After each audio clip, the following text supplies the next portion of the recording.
Okay, we should be live. We should be live. Yeah, much earlier stream for me. Early, catchy monkey and all of that. Yeah, thought I'd fire up a quick live stream. Got nothing on today, to be honest. So why not talk some boxing for an hour or so? Why the fuck not? Be rude not to. But yeah, hopefully you guys are well on this fine Saturday afternoon in the UK. I need to just do something super quick. Okay. Big up to Dominic Chechery in the building. Hopefully you're doing well, Dominic.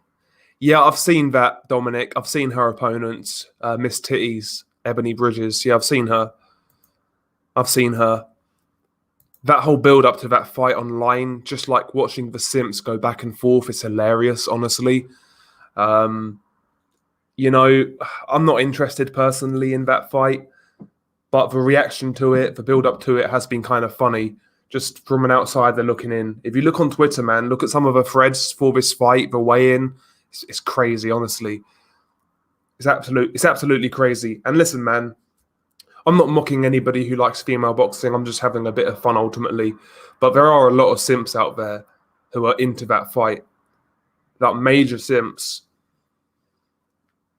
But each to their own. Who am I to judge? Who am I to judge? Each to their own, I guess. But yeah, for me, the fight of the weekend is Joe Smith Jr., Maxime Vlasov. That's the one I'm looking forward to. Been looking forward to that one for quite some time.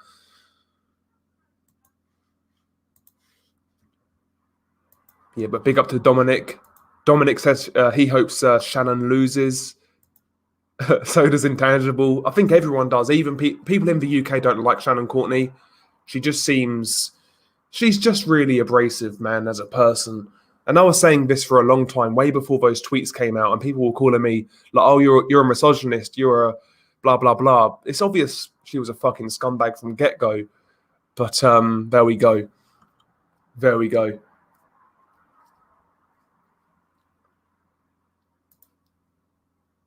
A bump of K. I got onto the Bridges fan video. Yeah, exactly. The enforcer, Bob Probert. That's a good name, by the way. Big up to the boss, MXBC. Salute to you, sir. Yeah, she's a cunt, honestly. Saunders Saunders Canelo. That is coming round quick, Alex. Coming round quick. May the 8th. So just under a month away now.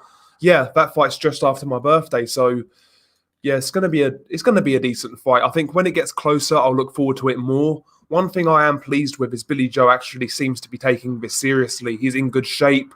He's looking ripped. He's looking ready to go. And that's really all you can ask. Hopefully he goes in there and has some sort of a good game plan to make it competitive. Do you know what, the boss? I've actually been thinking about this. I've not made a video in regards to this fight.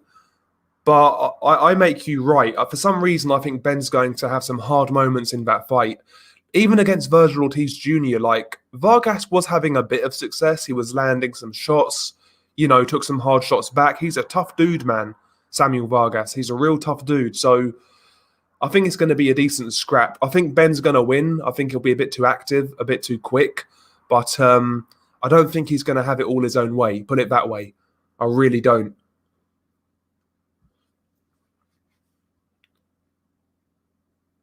Yeah, Vargas, yeah, definitely good value for KO tonight. He proper fancies this. Yeah, he looks in good shape as well. Yeah, he looks in very good shape. And it is a step up for Conor Benn. I see it. So I see it as much anyway. I'm looking forward to it. Unrivaled boxing talk, popping my head into show my face, watching the City Leeds game and Huni's third fight at the same time. Yeah, I heard. I only just realised, Mark, that Justice Huni was fighting today. He's fighting some other 2-0 guy. Yep, I'll agree with that, Paul. 1, 2, 3. I would agree with that. The whole build-up to this fight, Paul, has been hilarious on social media. I can't lie. Just the fan reaction to it. A lot of simping out there. See, I was thinking of doing a series on my channel called like Simp Watch in the boxing community. But at the end of the day, you know how YouTube is these days, man. you're going to get flagged for like some sort of hate speech or something, even though it's just like comedy value.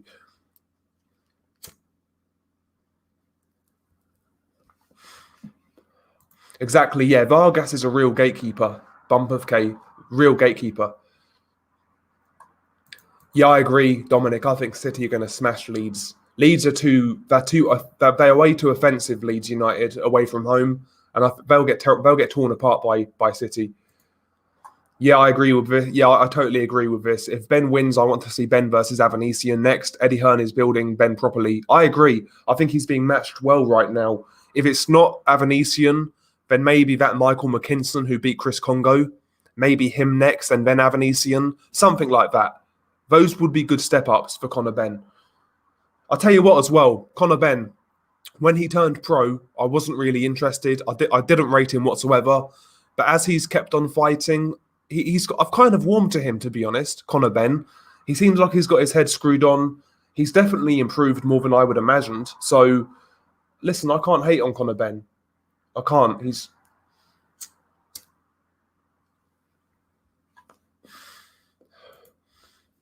Yes, big up to G-Man Boxing as well. Salute to G-Man. Enforcer's got Benn by KO. Yeah, I think if he knocks out Vargas, it's going to be late. I can't see it being early. You know, Vargas needs to be softened up before he's taken out.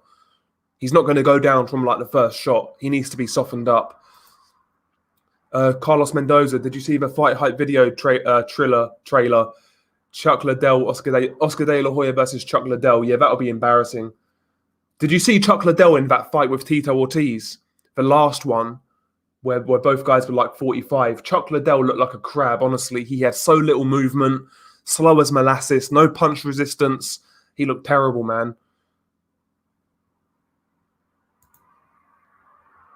Ebony, yeah. Yeah, G-Man, he says he can see Benn having a hard fight. Yep, so can I. So can I. Like, if you said a couple of years ago, Benn versus Vargas, I would have picked Vargas easy, to be honest with you.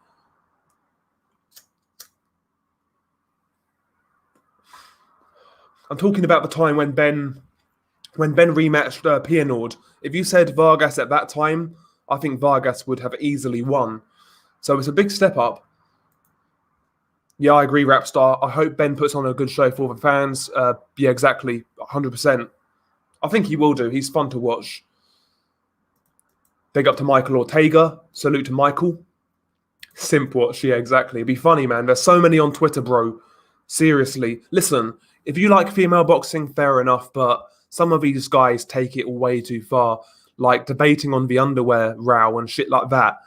I mean, come on, man. What's this about? It's crazy. That's a good question. Who should Virgil Ortiz Jr. fight next?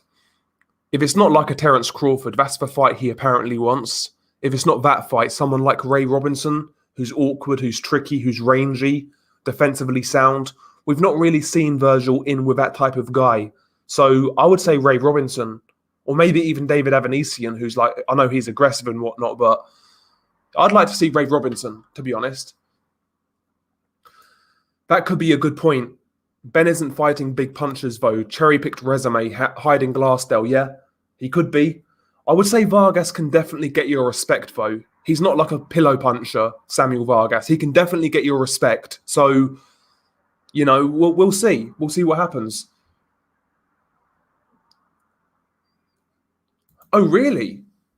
See, I never knew this. Supposedly Mean Machine's a free agent since Arum dropped him from Top Rank. I would love to see Virgil versus Mean Machine next. That's a good shout for Boss. That's a very good shout. I never knew that. I never knew he got dropped. That's a very good shout. Yep. Yeah, it seems like Vargas has been around for years. One of those guys. But yeah, he's only 31. Yeah, cheers, George Seaman. Thank you very much. Appreciate your work, Dale. Got to jump off, but we'll catch up later. Finally getting Joe Smith Jr. Maxime Vlasov. Yeah. Do you know what? I've been so tempted to change my pick in that fight. I for some reason, I think that's going to be a real hard fight for Joe. I think it's going to be a real hard fight. I'm still picking Joe on points, but I would not be shocked whatsoever if Joe lost that fight. I wouldn't be surprised if he got outboxed. Paul 123. Shannon Courtney was happy to be on Sky with no experience and promoted as a good-looking woman who lost lots of weight, but now a better-looking girl comes along who the fans like more. She says it's disrespectful. Yep, very good point, Paul 123. Very good point. And the reality is, Paul, like, yeah, Shannon Courtney's not that fat girl anymore, but that fat girl is still in her mind. Like, she's still that person in her mind. Do you know what I mean? Like, very insecure. And you can tell that from Shannon Courtney. See, I'm not a big fan of Ebony Bridges in terms of, like, looks. Don't get me wrong, I would. Of course I would. I'm not a fucking woofter, but she's not all that, really, Ebony Bridges. She's not really all that, but definitely on a different level to Shannon Courtney. And Shannon knows that.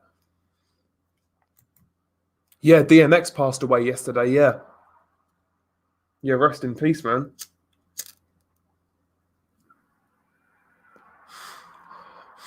So I do like some of the old school 90s hip hop and rap, but I was never really a big DMX fan, to tell you the truth. My favourites from like the 90s were Wu-Tang Clan, to be honest.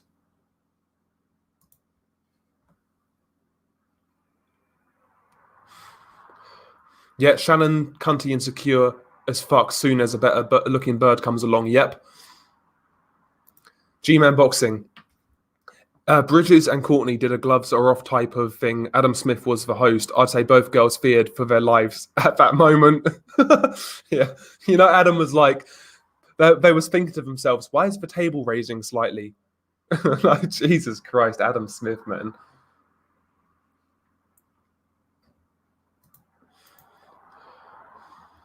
Paul 123, if they do a 10-bell salute for Prince Philip tonight, I'm turning it off. Yeah, I'm not going to comment on that, man, because you guys know my thoughts on the royal family. I'm not a royalist at all. I'm Team Oliver Cromwell in this bitch, man. Intangible, if Ebony Bridges comes out to What's My Name, DMX, I'm a certified fan. They should build this fight. The loser basically starts on OnlyFans. Okay, Steve Kim tweeted the Kavalauskas news. Interesting. See, listen, man, Kavalauskas he's definitely a good opponent for Virgil Ortiz.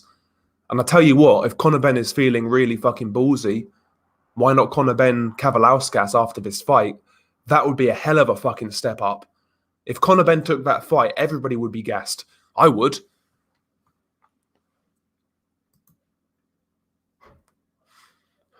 Do you mean Brad Foster, Haydar? Brad Foster, Kal Yafai. I think Kal Yafai beats him. I've got Kal Yafai comprehensively in that fight.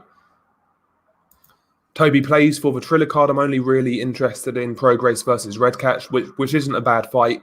And Jake Paul versus Askren, just because of the chance to see Jake Paul get chinned. Yeah, I like Regis Prograis. Prograis, one of my favourite fighters at 140, so good to see him back. After that fight, though, hopefully he gets back into title contention. You know, I like Prograis. I'll tell you what, one fight I really want to see. Once Taylor Ramirez happens, I'm assuming those belts are going to become vacant. Imagine Prograis versus Zepeda for a vacant title. That would be a great fight. That'd be a great fight. But big up to Official Scorecard Boxing Science, co-host of the Coupe de Trois Boxing podcast. Salute to Official Scorecard, man. One of the best dudes on this whole website. Simple as that. One of the most down-to-earth people on the website. We've had some good people in here already, actually. Intangible, G-Man Boxing, Unrivaled Boxing Talk and News as well. All of these guys are great guys, man. Rapstar. All of these guys have channels as well, so check these guys out. Check these guys out.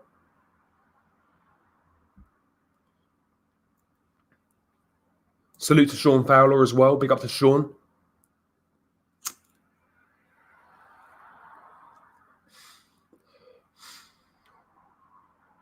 Big up to Michael Van Gerwen. Usyk is now 103 kilograms now. Thoughts on that? What's 103 kilograms in pounds? Let me have a little have a look. So he's 227 pounds now. Alexander Usyk. Interesting. Can he carry that weight around as effectively?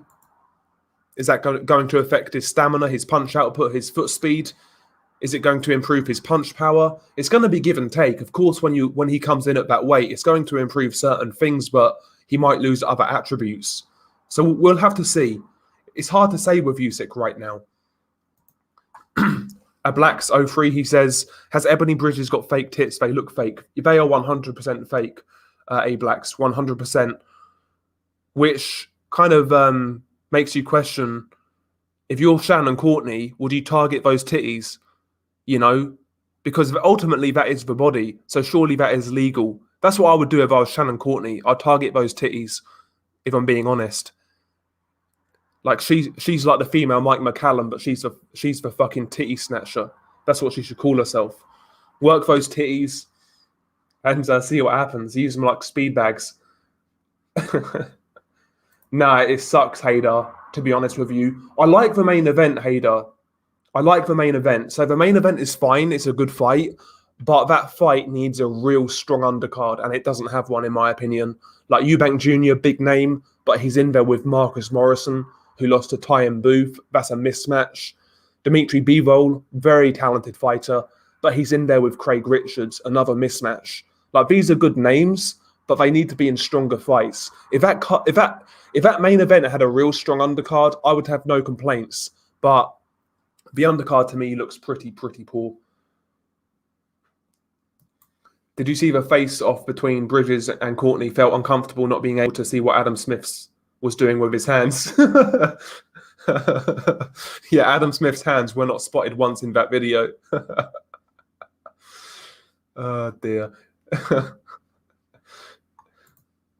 Coogan has helped gas Courtney. The guy is a certified simp. Yeah, you know there's something going on there, man. Like, he's got the hots for Shannon Courtney.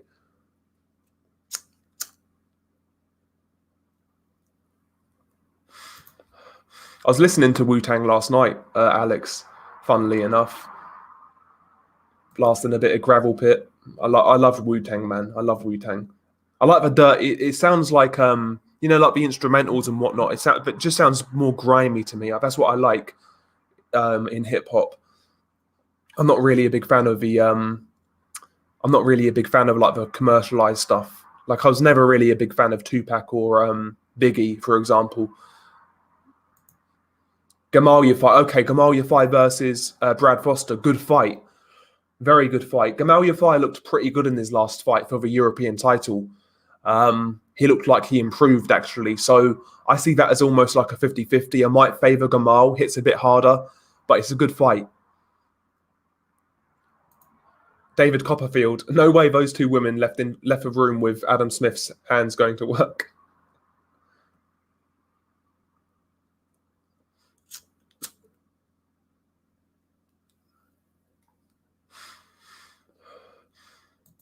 Yeah. You know there's going to be a 10-bell salute tonight, man. It's going to be cringe.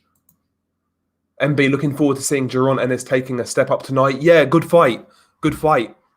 Jaron Ennis, to me, is one of those guys who's a very good athlete. He's big for the weight. He's strong. Seems to carry some sort of punching power. Nice hand speed. I like his uppercuts up close. But he's one of those fighters where I'm not really convinced about Jaron Ennis's in-ring IQ. I think he's a natural fighter at heart. If you go back and watch his fight with Ayubov, who's a small pressure fighter, Ennis totally gave away his reach and allowed Ayubov to come up close. And yeah, Ennis knocked him out, but he was taking a fair few punches in that fight. Can he afford to do that against Lipinets? Maybe Lipinets can make him pay. But I like Ennis. I think he's entertaining. But I still have my reservations on Jaron Ennis, to be honest. But I do like him. He seems like a cool character, to be honest. And he's fun to watch. So I kind of hope Ennis wins because it's a new name in the division. No worries, official man. No worries.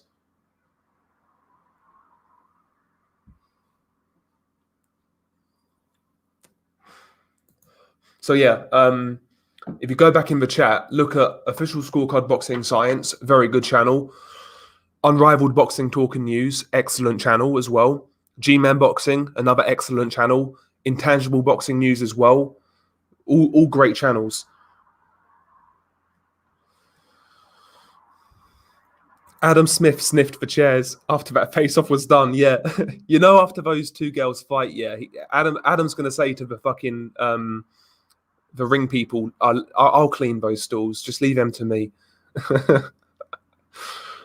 Oh dear. How does Josh Taylor do at welterweight if he beats Ramirez and steps up? It's hard to say, man. He's quite a big dude. So I think he's got the physical attributes to compete at welterweight, but does he beat the likes of Spence, Crawford, Pacquiao, Porter? It's hard to say. It's hard to say. If he does beat Ramirez and moves up, I want to see him take an interim fight at welterweight to get used to the weight first. Maybe someone like Josecito Lopez, for example. And then we can gauge exactly how good he'll be at welterweight.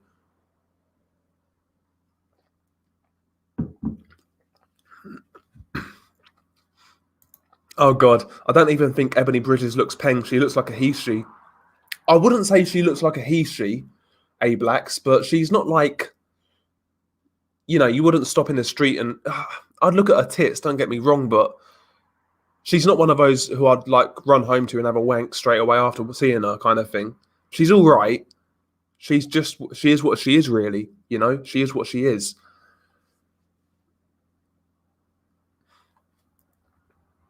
Shannon Courtney looks like a bulldog chewing a wasp. She's no Babe Station beauty, yeah.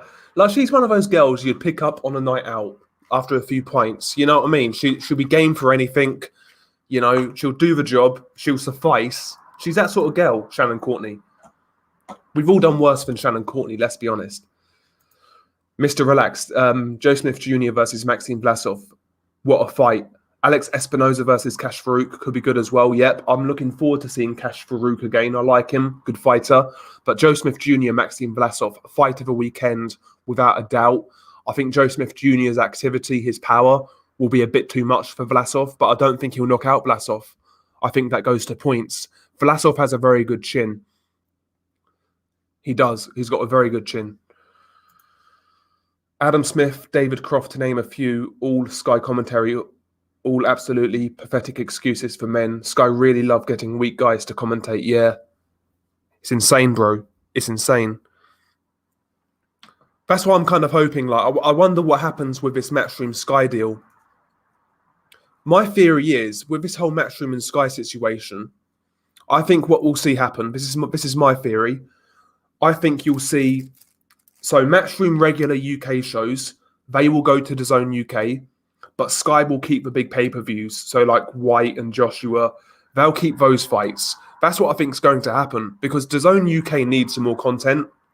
I think they'll get the regular Matchroom shows, but I think Sky are going to keep the pay-per-view Matchroom cards, and I think you might see Sky work with other promoters as well, like Sauerland, who are now linked up with Wasserman.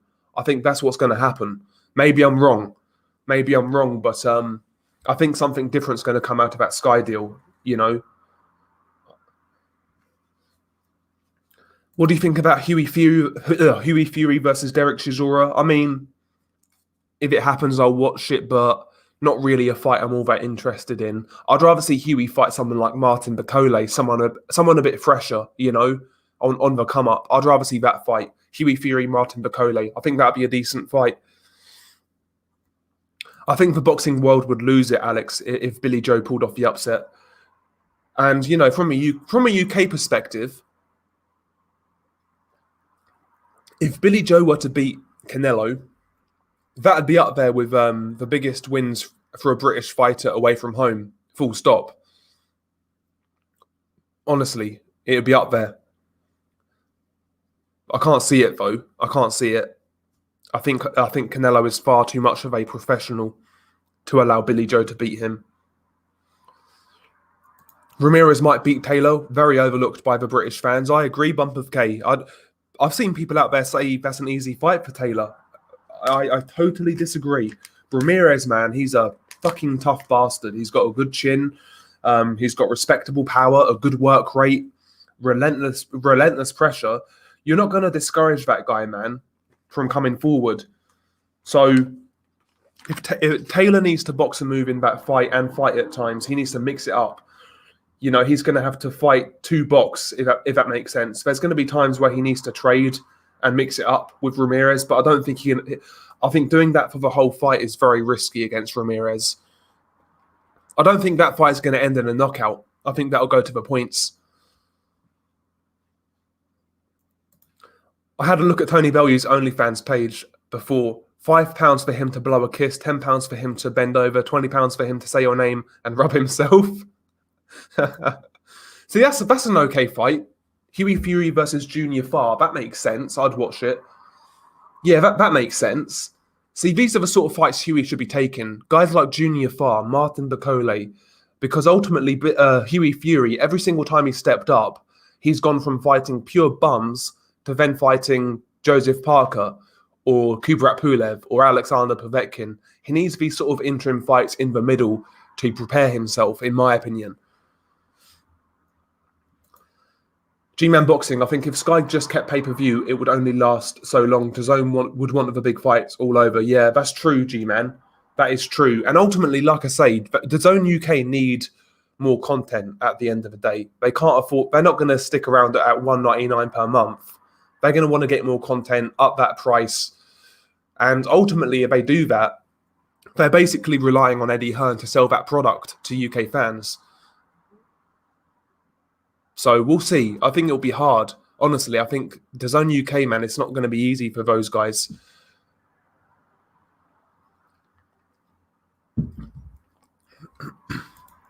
Billy Joe Saunders versus Cartel is... Sorry.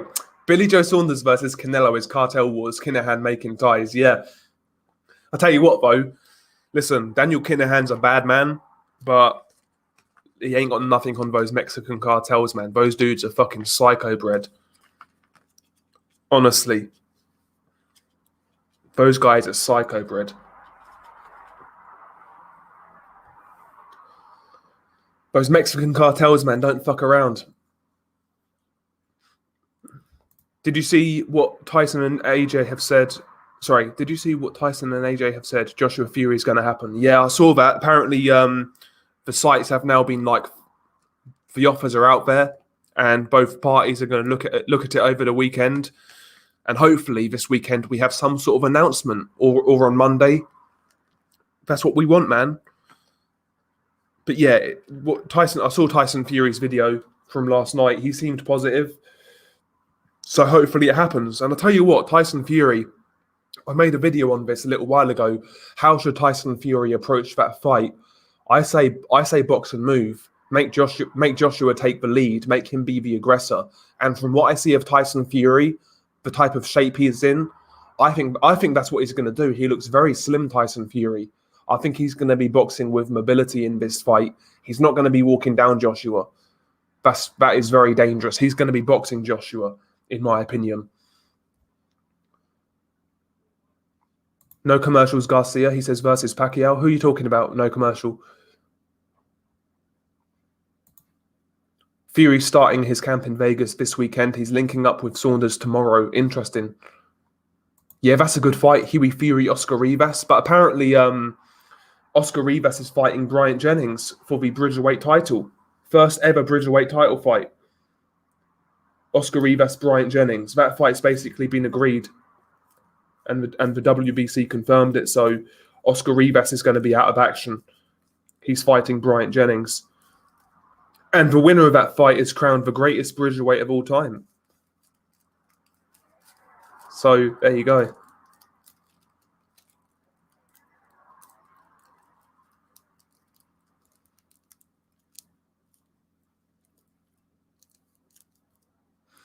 G-Man says, I really do hope Hearn does spin Sky. Might make them a bit more watchable moving forwards. Yeah. I'm also intrigued to see what happens with what's his face, Sauerland and Wasserman, you know, that new link up, because Wasserman have like deep pockets. They've got a massive client list in sport, you know, NFL players, Premier League footballers. They've got a lot of money behind them. They've basically brought out Sauerland, so they're not going to fuck around, from what it appears anyway. That's going to be interesting to see Sauerland and Wasserman link up. I like Kalle Sauerland. He's done a lot of good for boxing. in the last sort of 10 years or so. Obviously, he was the mastermind behind the Super Six, which was a great idea, and the World Boxing Super Series. So if he could get backed financially with Wasserman, Kalle Sauerland could, maybe be a bit of a player. Because like Eddie Hearn, Kalle Sauerland has that appeal to fans. If this guy gets more mainstream coverage, a lot of fans would love Kalle Sauerland.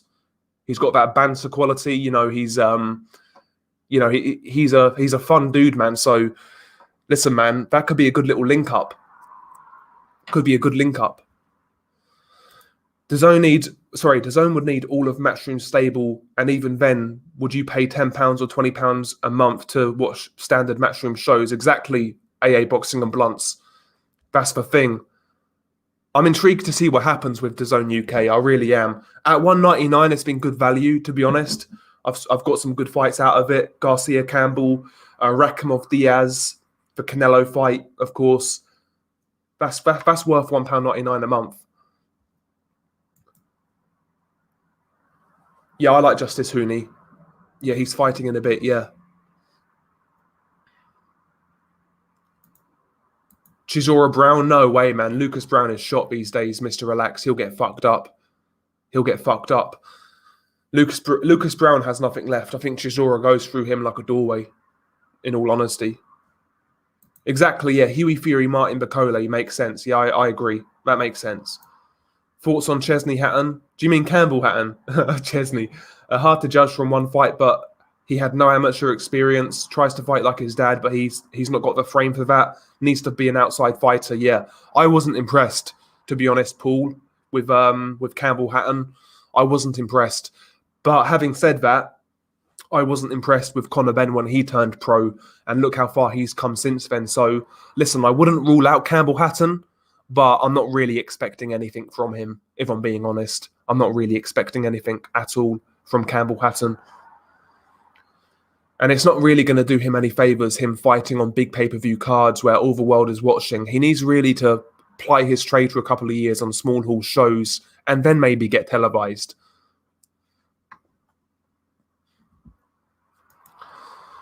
Will you ever take to Bridgerweight if the fights are decent, or will it forever be seen as a joke division? I mean, I guess so, bro. If it at the end of the day, if it produces some good fights, I'll still enjoy it.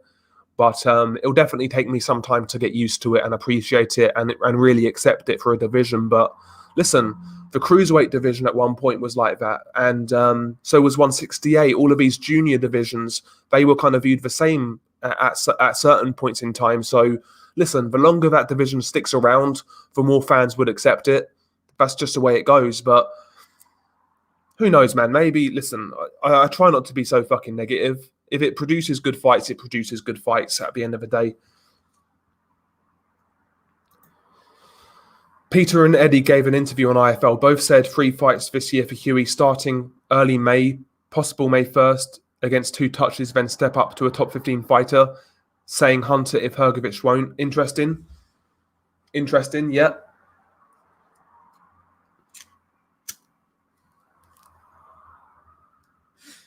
I quite enjoyed Huey's last fight, AA, against Marius Wax. So, yeah, I want to see him back. Do you think David Adelaide is overlooking every opponent? I don't think so. I think he's just confident, man. He's confident in his power, his strength, his aggression, and he wants to move forwards, man. So we'll see whether he's good enough at the end of the day. But I quite like what I see from David Adelaide. I think he's a good prospect. I wouldn't call him like a blue chip prospect or anything like that. But I think David Adelaide looks decent, to be honest. I'm trying to think, if I compare Adelaide's first 5 fights to Dubois' first 5 fights, who looks better? I think Adelaide looks a little better, That might sound crazy, but I think Adelaide's a decent fighter.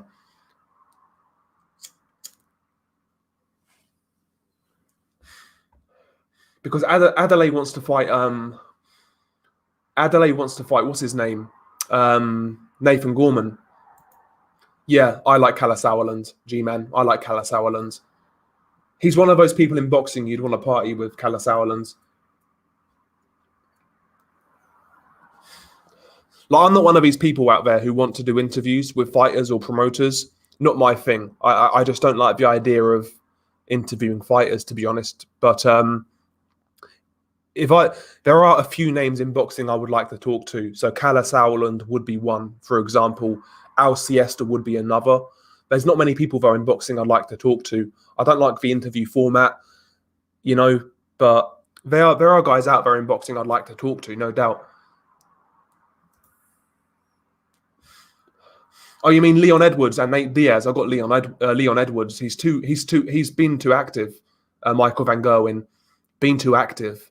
Diaz has been out for a long time now, getting old, a lot of beatings as well. I think Leon Edwards beats him. Sauerland, the man who deserves all of his coke. Yeah, no doubt about it. No doubt about it. You got to like Kalle Sauerland, man. The whole World Boxing Super Series was one of the best things to happen to boxing in the last decade, as far as I'm concerned. Just brilliant. And I hope we get some news on the next series. But I wonder, now Sauerland is like linking up with Wasserman. Is that gonna? I don't know, man. Because Kalle Sauerland's involved with the World Boxing Super Series. Maybe he's now concentrating on this venture with Wasserman. So, listen, I hope the World Boxing Super Series continues because, like I say, one of the best concepts in boxing, one of the best things that happened to boxing in the last 10 years, in my opinion. Sauerland's a coke sniffer. Yeah, that's a good fight, It's a good fight, Mr. Relax. That's, on paper, I think that's Ancajas' hardest fight for a long time. And I kind of hope Rodriguez wins. Ancajas is a fun fighter, and he's a good fighter, but he's held that belt way too long and done nothing with it. So I kind of want Rodriguez to win. Bump of K, I'm 5'10", 12 stones, and I genuinely think I could Clark Lucas Brown at this stage. Oh dear. Campbell Hatton is on the Chisora Parker card. He needs a small platform. Too much for somebody so inexperienced. Most kids of world champions don't do much. Steve Collins Jr. is an example. Yeah, 100%. 100%.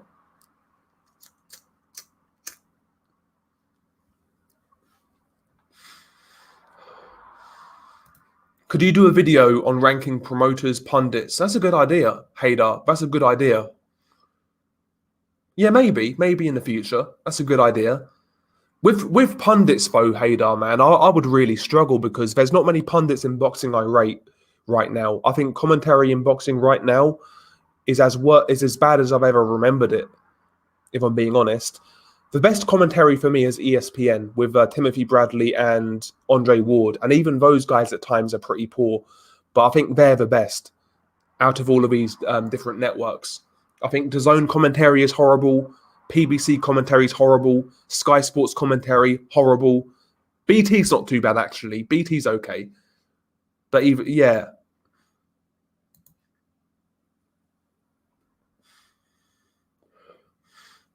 The Black Skellington. Have you seen him recently? Ty and Booth said he's got a really horrible... Sorry. Ty and Booth said he's got a horrible looking mouth.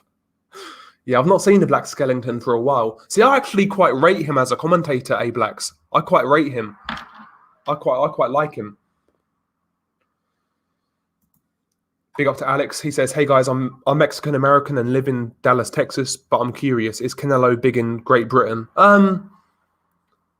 He's big amongst like hardcore boxing fans. And even some casuals know him from the Khan fight, but he doesn't really get mainstream coverage out here unless he's fighting a UK fighter, to be honest. He doesn't really get mainstream coverage. But he's relatively well known. Relatively. In terms of foreign fighters, definitely one of the more popular ones. But to be honest, I would say Gennady Golovkin is more like known in the UK than Canelo for whatever reason. I know Golovkin fought in the UK, but he's kind of well known. AA Boxing and Blunts. Sorry, what am I fucking saying? I'm impressed with the handling of wee Nigel Benn, really stepping up. And at 24 years old, I think he's really improving. I'll never forget when he was ranked 7 in the WBA and 22 in Britain. Yeah, that's crazy, bro. But yeah, he's being moved quite well. I like this Vargas fight for him. Nathan Gorman versus Wardley. Who do you have? Do you know what? Fabio Wardley, for a guy who's had no amateur experience, does have talent. He's a good athlete, but Nathan Gorman has that schooling. He's got that schooling, so I might actually favour Nathan Gorman, believe it or not. I might favour Nathan Gorman. I don't think Wardley. I actually don't believe Wardley's a big puncher like Dubois is, for example. So I might actually take Gorman in that fight. Rapstar Boxing Blue, you keep it real, but some channels are full of shit and narratives.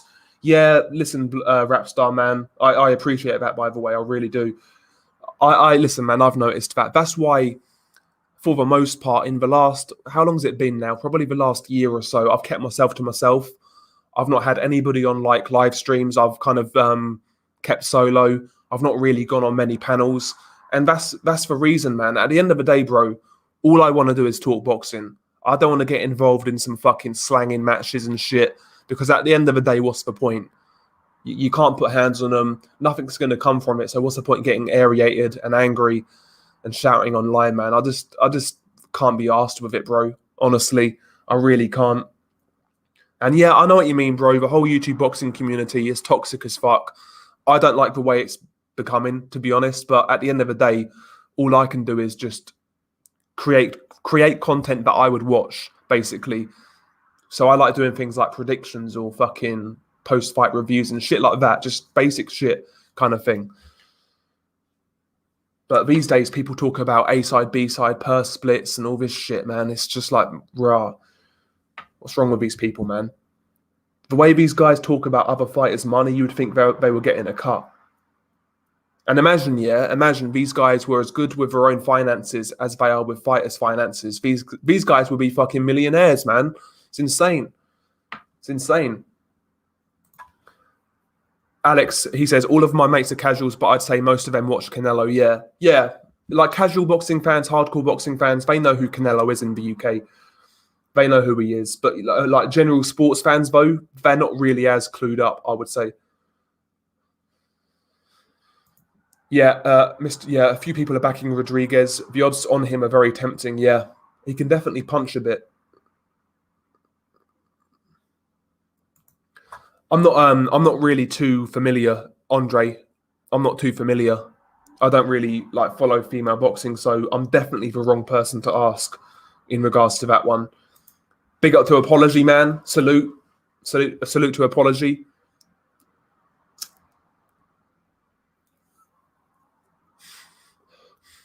Hopefully you're enjoying this fine Saturday afternoon in the UK. It's gloomy as fuck here, man. It's cloudy, it's rainy. I just want some sun, man, honestly. I want some sun, go outside, chill, get a bit of a suntan. You know what I mean? I just want to chill, man, in the sun. I'm just getting sick of this fucking weather. Bump of K watched Ray Leonard versus Benitez last night. If they were aged 23 and 21, this is the problem with boxing today. These sort of fights won't happen until they're 30. Yep, 100%, bro. And I mean, Benitez was a world champion at fucking 17, bro. 17 years old, and he beat a good champion to get that belt as well. So I don't know, man. The guys today, man, they're not on that sort of level, man. Call me crazy, but I see Boots just absolutely running through Lipinets tonight. He's got youth over him, huge size and power advantage. Lipinets isn't winning at this stage. I agree. Listen, I'm pretty certain Ennis wins that fight. Does he do it in super impressive fashion, like dominates it? I'm not entirely sure, to be honest. I think it might take a few rounds for him to soften up Lipinets.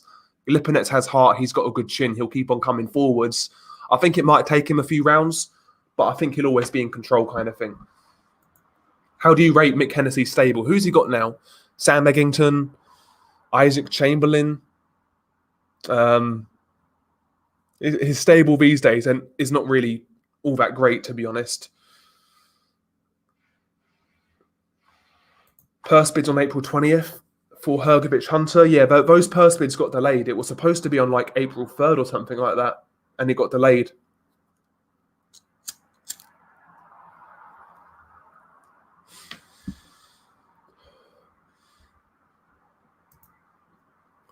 Who punches harder, Joshua or White or Fury in order? I think Joshua hits hardest, then White, then Fury. Comfort Frimpong. It's funny how the channels that talk about narratives are low-key pushing a narrative themselves. Yeah, I know what you mean, Andre. I know what you mean. I try and keep it boxing as much as I can. I've made mistakes on this channel. Don't get me wrong, Andre. I've made mistakes and whatnot, but I always try and keep it boxing, and that's all you can really do. That's all you can really do. I try to be as neutral as possible, but nobody can be completely and utterly unbiased and down the middle all of the time. Even if it's like a subconscious bias in certain circumstances, you're not going to nail everything like totally like down the middle. But all you can really do is try your best, and that's what I try to do. That's all I can say. I try to be as objective as possible, and that's it, really. That's all you can really do.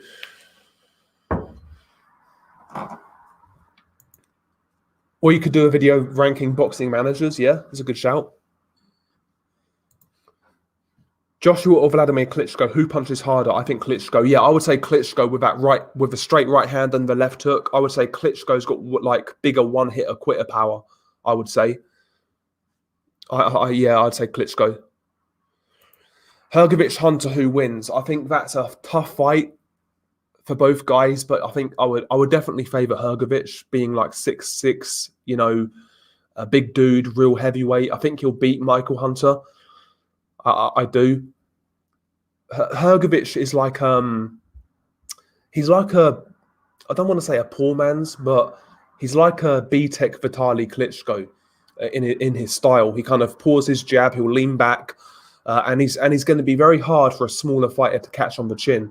I think Hunter in that fight needs to work the body. Finding that chin of Hrgovic won't be easy, being the smaller man. So Hunter needs to work the body in that fight, in my opinion, and needs to try and slow down Hrgovic that way. But I think Hrgovic is going to be a bit too tall and too long for Michael Hunter, but it's a good fight. Michael Hunter is one of my favourite heavyweights in the division. In fact, my favourite heavyweights are Michael Hunter and Alexander Usyk. So listen, I'll be rooting for Michael Hunter, but I think he loses, to be honest, Hader. I think he loses. Not that I dislike Filip Hrgovic either. I like Filip Hrgovic. Good prospect. If Parker wins, what is next for him? Waiting for a title shot? He's not going to get a title shot, I don't think, Michael Van Gerwen. I'm not sure with Parker these days. I think Parker's just going to stick around for paydays.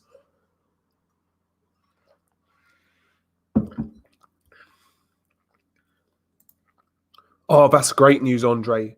Charlo versus Castano in serious talks for July 3rd or 10th. Brilliant news. Undisputed fight, 154. Stylistically, that's a great fight. Charlo is, what would you describe Charlo as?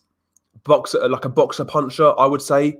And Castano's an inside fighter who's aggressive. So stylistically, that's going to gel really well. I think it's a hard fight to call, but I would favour Jermell Charlo.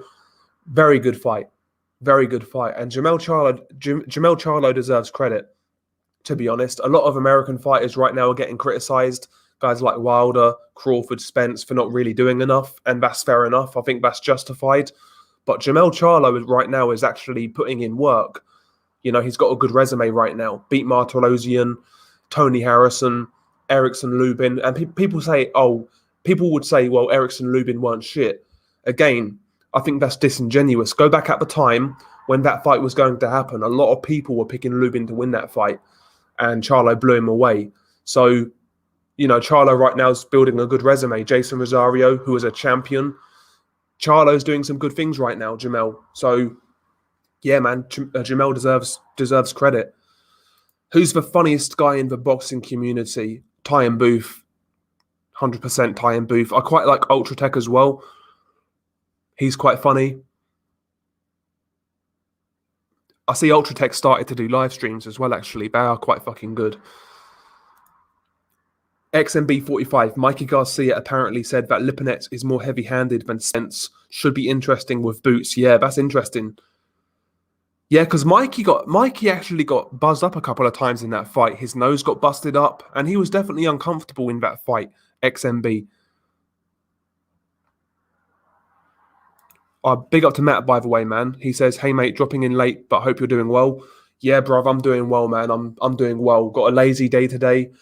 Nothing much on really. Just looking forward to the boxing, to be honest, Matt. But yeah, I'm doing good, man. I'm doing good. Much needed weekend though. Much needed weekend. Been a long fucking week. Been a real long week. But yeah, I'm doing good, bro. Hopefully you are as well, mate. And listen, man, always appreciate the contribution, man. It always helps the channel out. So big up to Matt every single time. Salute to you, sir. Big up to Matt. Matt's been around for so long now on this channel, man. Been supporting for a long time. So yeah, big up to Matt. Comfort for Impong, is it me or I personally don't rate Dillian White at all? I think he's going to lose to Ruiz and Wilder. I think Dillian's a tough dude. He's a hard hitter with that left hook. He'll keep on coming. It's hard to discourage Dillian White, but he's definitely got a lot of flaws. And I would agree. I would make Andy Ruiz a favourite over Dillian White stylistically.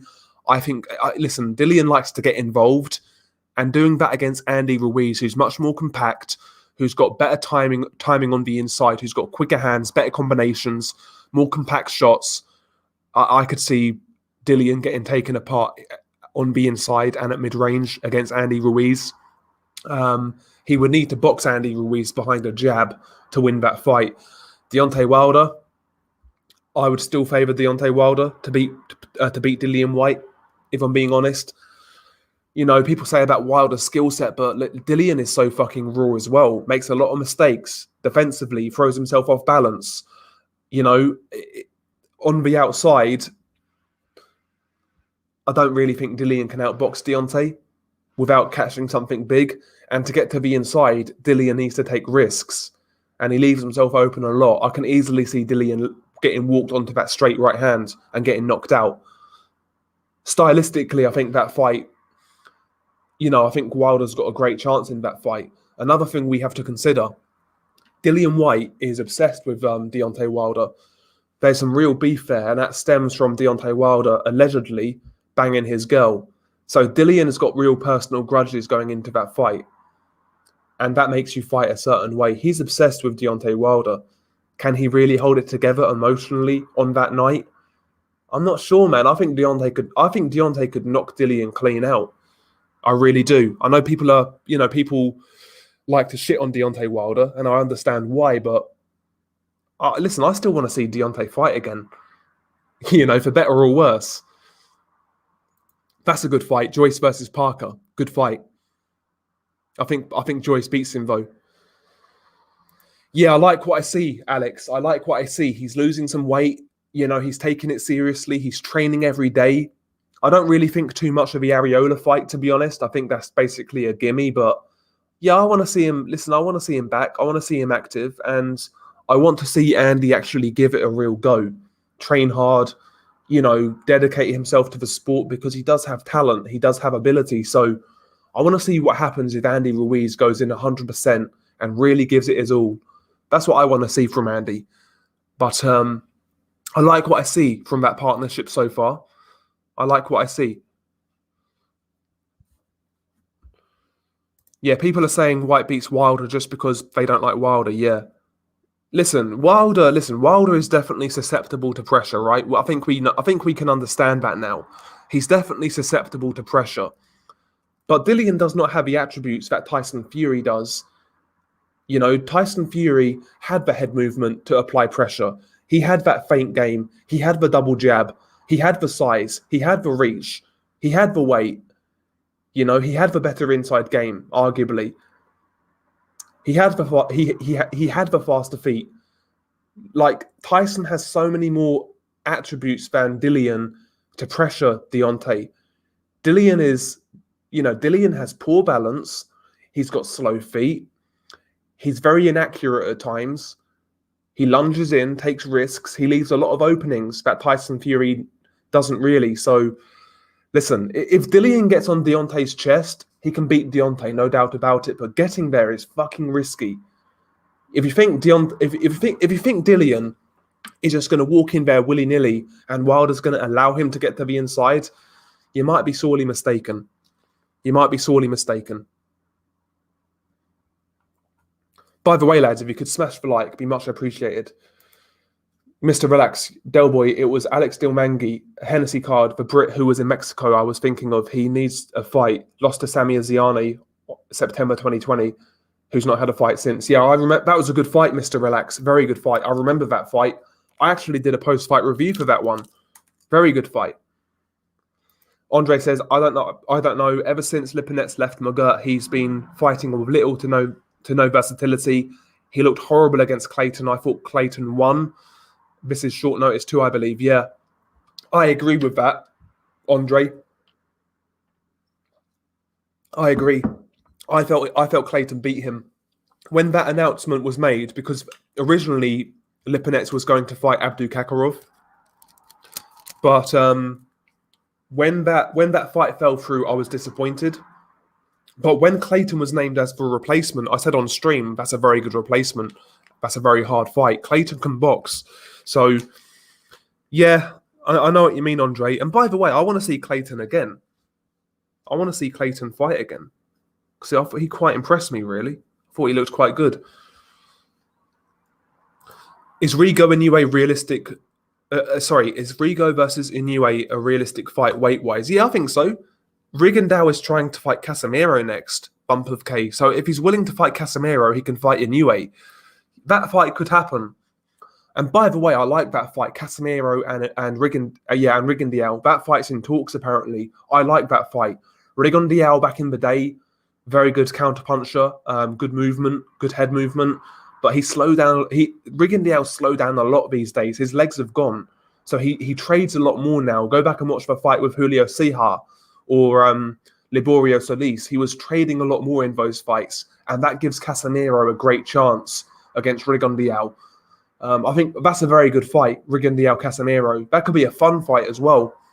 So watch out for that one if it gets made. Oh, best knockout so far in 2021. Best knockout so far, 2021. My memory is terrible, though, so I don't really remember the knockouts. I can barely remember, like, 2 weeks ago. You guys are going to have to help me out, you know, with that one. Yeah, Time Booth is funniest by far. Looking forward to his video when Cuntney loses. Yeah, I don't think she's going to lose, though, G-Man. I agree with Bump of K. Yeah, you know, AKA Skins, is he your friend? Oh, dear. Big up to Evil Green. He says, new to the channel. Welcome aboard, Evil Green, man. Welcome aboard. How did you find my channel, by the way? I'm always interested to know how you guys find the channel. How do you rate Casemiro, and how do you think he'll do against Inoue if they ever fight? I think he'll get knocked out, Yadiel. I think he'll get knocked out. He'll give it a go. He's very aggressive. He'll trade with Inoue. But, you know, Casemiro, he's so, like, offensive. He takes a lot of risks, man. So I think he'll walk onto a shot. Yadiel. I think he'll walk onto a shot. But he'll give Inoue some hard rounds, I'm sure. But he'll get knocked out mid-rounds, I would say. Shadow boxing. Ruiz versus Wilder and White are good fights. Who cares who we think wins? Yeah, exactly, bro. And shadow boxing. The thing is, with those fights here, I would have like an inkling of who I think would win those fights. But none of those fights you've mentioned, I would be sure on a winner. That means they're good fights. So let's get them.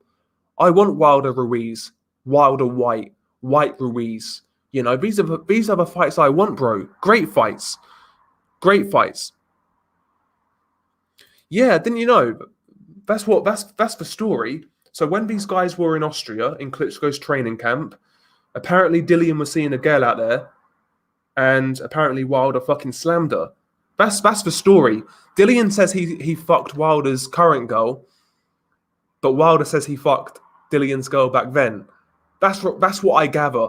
But given how both guys act towards each other, it's Dillian who appears like scorned. He's the guy who's super emotional in regards to Wilder, not the other way around. So I would say Wilder did do what he alleged.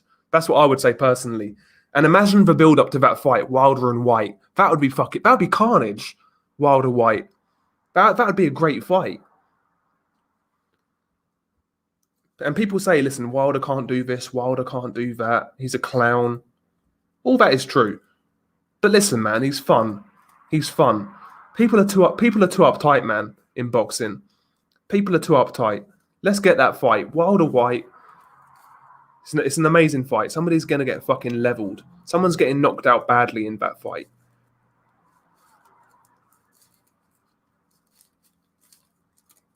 But yeah, that's just my 2 cents on it. I still want to see Wilder fight again.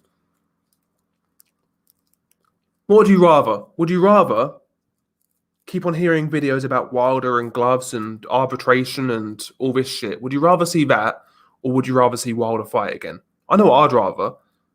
I'd rather see Wilder fight again. It gives me something to talk about.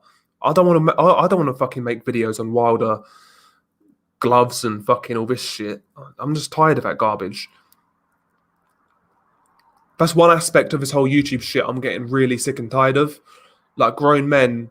And again, it's down to the individual how they run their channel, but this whole thing of like TMZ style boxing channels out there, man, it pisses me off, man. It really does. I see these like titles in videos, like, come on, man, you guys can do better. Like back in the day, like the old school days, when I never used to upload, I just used to watch videos. All it was prediction videos, post-fight reviews, occasional news videos here and there. That's all it was, boxing YouTube. But these days, man, it's extra shit. It's crazy.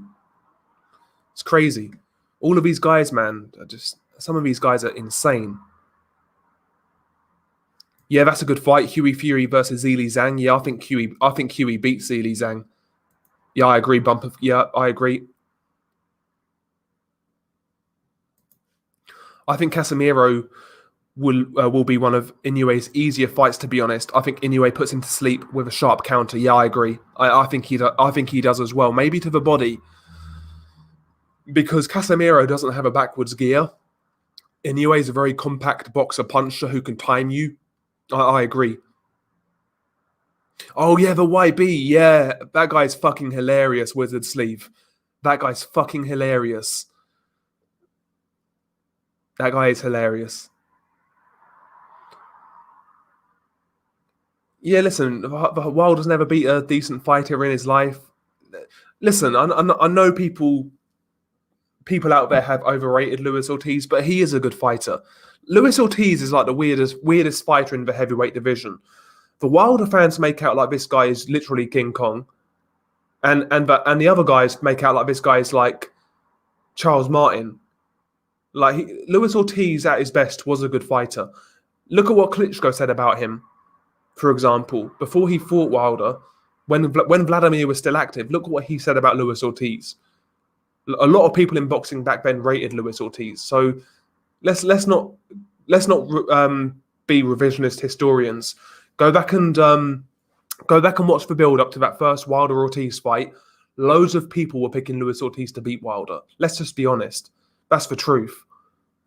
So yeah, Ortiz was a good fighter, but that's really it. That's really the only genuine world-class guy I think Wilder's beaten is Luis Ortiz.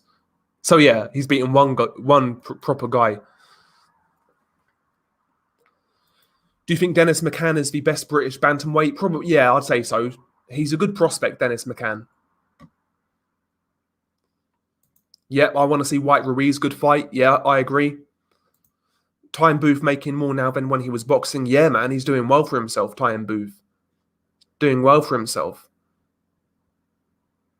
I agree.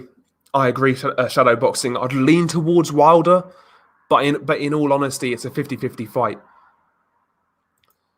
Troy B, anybody interested in the Ancajas match later? Yeah, I am. Against Rodriguez. Yeah, it's a good fight, Troy. Well, I think it's one of Ancajas' hardest fights for quite some time. He's coming off inactivity. So you might see an upset in that one. I wouldn't be shocked.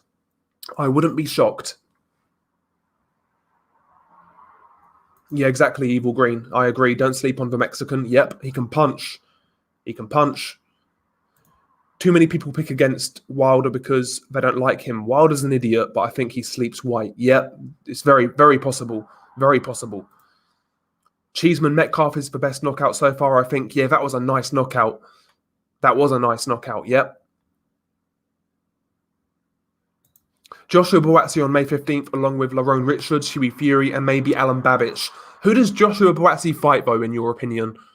Who does he fight? I've got a feeling it's going to be Sullivan Barrera, who's a good name, but he's like well past his best at this stage. I think they need, honestly, I think they need to take their time with Joshua Buatsi, given how he performed in his last fight against Kalic. He was getting pieced up in that fight. So I think they need to take their time with Buatsi.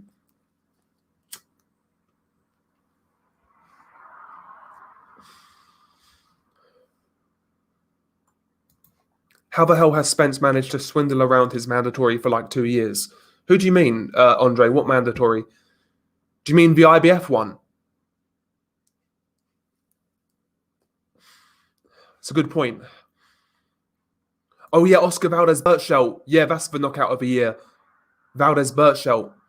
See, my memory is terrible, Mike Van Gerwen. My memory is awful.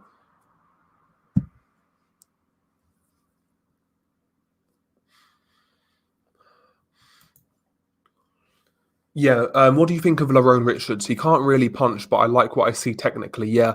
Lerone Richards, first and foremost, I like him as a person. Comes across really well. I've actually spoke to him on Twitter. Real nice guy. Like you say, good technical boxer, nice jab, nice movement, good defense. I think he'll definitely win a European title.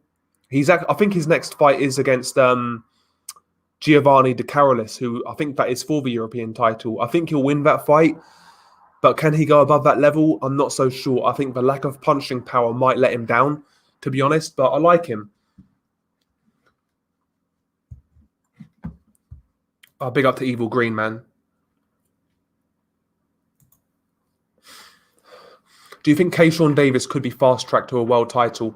I like what I see from Keyshawn Davis. He's got that boxer-puncher style. He's very poised, good accuracy. He does all of the basics well. I like what I see, man. He's definitely got a pro style, Keyshawn Davis. Can he be fast-tracked?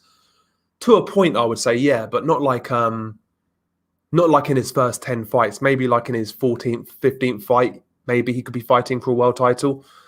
But even that in itself is ambitious. You know, the guy's got a lot of talent, a lot of ability. So I want to see him matched correctly, you know, get good tests. I like Keyshawn Davis, man.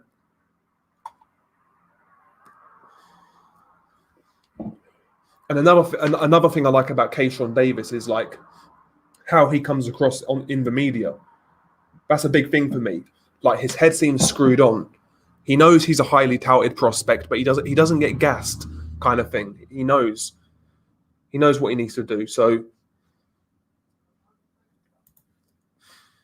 that'd be hilarious, Mr. Relax. Zhilei Zhang versus David Price. Yep. Oxygen on standby, 100%. That'd be a great fight. Shadow boxing, Inoue Casemiro is a 60-40 matchup. People have to stop overrating fighters. Inoue gets work in that matchup. I think he'll get work in the first 2 or 3 rounds, but I think the power differential in that fight is massive. Shadow boxing, I really do. And like Andre said, Duke Mika was fighting back well against Casemiro. He was hitting him flush a lot. He was, yeah. Like Casemiro can get hit. Dead Game Boxing, big up to Dead Game Boxing. Wilder Fury 3 next. Bomb Squad till this day. Listen, man, I don't think that fight's going to happen next. To be honest with you, I think you're. I don't know, man. I think you might be disappointed, but listen, I want to see Deontay fight again. I want to see Deontay Dillian White, bro. I want to see Deontay Dillian. That fight needs to happen. Anyone here play Warzone? I've got Warzone, yeah, but my fucking Xbox controller won't sync in with my PC, so I can't play it right now because I can't fucking play on PC with like the keyboard. But I will have Warzone sorted eventually. Yeah, that's a good shout. Joshua Buatsi, Isaac Chilemba. See, that's a good shout.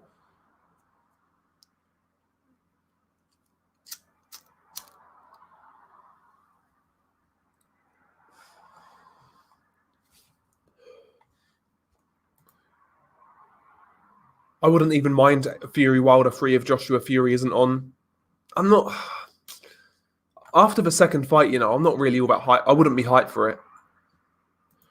Do you think Hearn is putting more effort to make the Fury fight? Well, according to the media, yeah. According to what he's saying, but who knows, man? I'm not sure what's going on behind the scenes. To be honest, we can only really take Hearn's word for it. Marku needs to fight somebody like O'Hara Davis or Congo or McKinson. I agree, Haydar.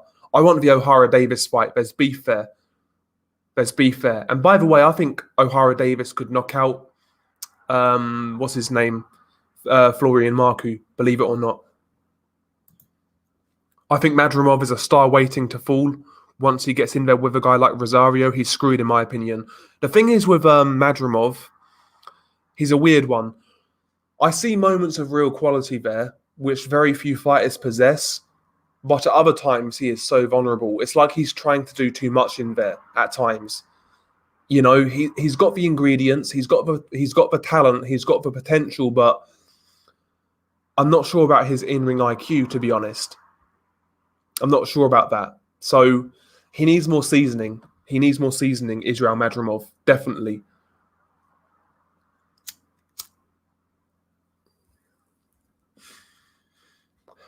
That's a good shout, official. Wilder versus a psychologist next. That's a good shout. Pay-per-view. What do you think about Canelo Saunders, WBC, creating the Mestizo title for the bout? What does that even mean? Any Hispanic speakers in the chat? Mestizo belt. What does that mean? I thought Mestizo was like a white Mexican. That's what I thought it meant, but whether I might be wrong. Or a Mexican of European descent. I don't know what that means. Curious on how the Campbell heavyweight looks tonight. Yeah, is his name Nick Campbell? Michael Van Gerwen, the Scottish heavyweight. He's like 6'6", 6'7". I've never heard of that guy before, Michael Van Gerwen. So I'm interested. Do you think Conor Benn's gonna be huge or just a hype? It's hard to say. Listen, when he turned pro, I wasn't impressed with Conor Benn whatsoever, to be honest. But he's come along quite well. He's definitely improved. And he's a much better fighter than I thought he'd be. But he's still a long way off world level. People need to call it on that. I think Conor Benn could be a good European level welterweight, at his peak. But I still can't see him getting to world level, if I'm being honest. But with Conor Benn, what I will say is he'll be in fun fights.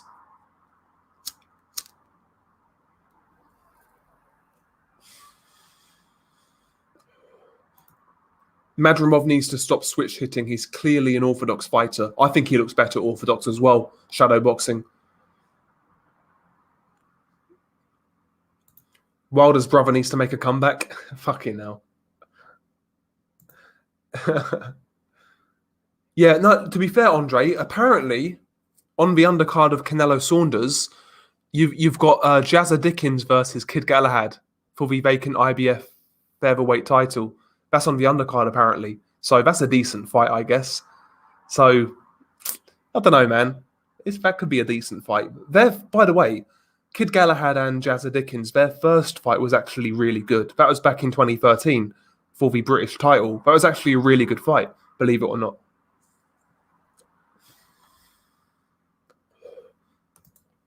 Fucking hell. Jesus. O'Hara Davis versus Sam Maxwell for the British title instead of Ennis Brown. Maxwell and O'Hara has bad blood yet. Do you know what? I think O'Hara could beat Maxwell, to be honest.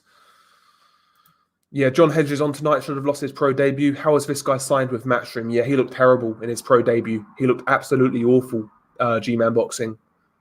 That lanky guy, yeah, lanky 168-pounder. He looked really poor. Ebony Bridges, would you hit? Yeah, listen, Dead Game. Of course I would, man. Of course. She's not really my cup of tea, though. Too fake for me. She's got that, just that cheap sort of stripper vibe about her. But listen, I still would, man. Listen, I've done a lot worse, mate. I've done a lot worse. So, yeah, I would. I'd be lying to you if I said I wouldn't. Marku fights like Buglioni. Yeah, a little bit.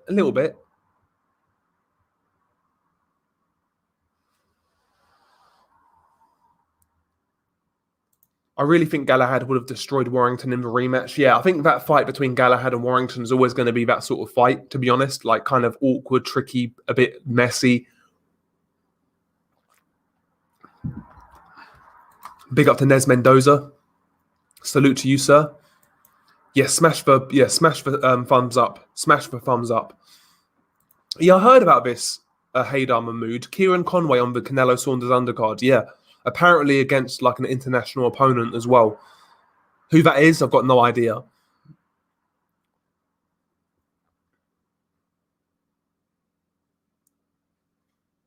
Yeah, a lot of people, man. A lot of people were picking O'Hara to beat Josh Taylor. Again, that at the time, that was viewed as like a 50-50 fight back in the day. Yeah, smash the thumbs up, man. Hit the like, hit the like, hit the like. Warrington's a bit washed up. He could be after that beating. He took a terrible beating in that fight, Nez. He took a terrible beating in that fight. So you could be right, bro. You could be right. He wants the rematch though, so we'll see what he looks like. That's basically win or bust, that rematch. If he loses again, where's he go? That's an interesting rematch. Originally, I said he should not take that rematch, but really, where else has he got to go? He might as well take it. He might as well take it. Oh, cheers, G-Man. G-Man? Dead game. Sorry, dead game. Cheers, man. Much appreciated. Yeah, I try not to be, on that rah shit, you know what I mean? So just try and talk boxing, keep it chill. I'm not one of those fucking free smoke platforms where everyone's fucking, shouting at each other. I find that kind of pointless, man. What's the point me fucking, I just find it kind of pointless. Warrington, I can't see him being the same. Lara may have his number. May have his number from a style perspective. I agree. The thing is, Warrington is what a pressure fighter / brawler who's got a lot of volume, and that's worked in his fight so far. But Lara's the same sort of fighter, a pressure fighter and a brawler, but with power. So when you put those two guys together, when you put two brawlers together with the same style, but one's got power, the guy with power more than likely is going to come out on top. So that rematch is going to be very hard for Josh Warrington. He needs to get in and out in that rematch. Get in, land a combination, get all the way out. He can't afford to sit in that pocket too long. That's what he was doing in the first fight way too much. Because there were times where Warrington would get in, he would land a good combination, but he would just stay there. And then he would get caught. If he can get in, work his combo, then get out, rinse and repeat, he can win the rematch. I can see a way he wins, but has he got the discipline to do that? I'm not entirely sure, to be honest. I'm not entirely sure. Smash the like button, sub to this man's channel. Thank you very much, bro. Vargas versus Conway was meant to be Vargas versus Conway was meant to be the opponent for Canelo Saunders undercard, but Jesse pulled out. Okay. Better to have good soft communication like you. Yeah, I know what you mean, bro. The way I see it, man, is listen, I can do that whole rah shit and get aerated and get angry, but what's the point? Because you're not going to see any of these guys face to face. So what's the point? What's the point, man? I don't want to waste that sort of energy, like getting angry and getting fucking wound up over YouTube. It's totally pointless. It's totally pointless because ultimately, what you'll find is a lot of those guys in real life who are like that. Sorry, a lot of those guys on YouTube who are like that in real life, they're not going to do shit. What did Denzel say? The loudest one in the room is the weakest, right? And that is true in a lot of occasions. That's true in a lot of occasions. So you got to beware of people like that. Like to the normal person, that sort of abrasive personality it kind of intimidates a lot of people. But really, that whole abrasive act in a lot of people is like a defense mechanism. Really, what they're saying is they don't want to fight, they don't want to get down or anything like that. So a lot of these people are pretenders. I don't want to be that sort of guy on YouTube. I really don't. That's my way of looking at it anyway. I could be overanalyzing it, but yes, big up to Mad Chad, by the way. Check out Mad Chad's channel.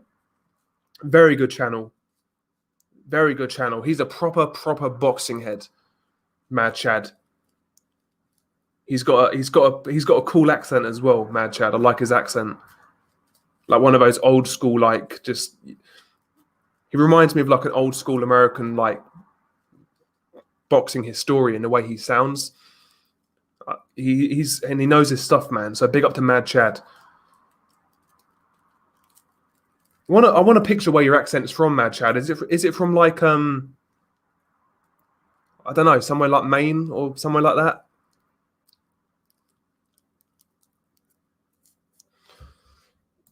Okay, so mezito is like being mixed race, usually European and indigenous. Okay, so that's what that means in Mexican. Okay, brilliant. I thought it was something like that.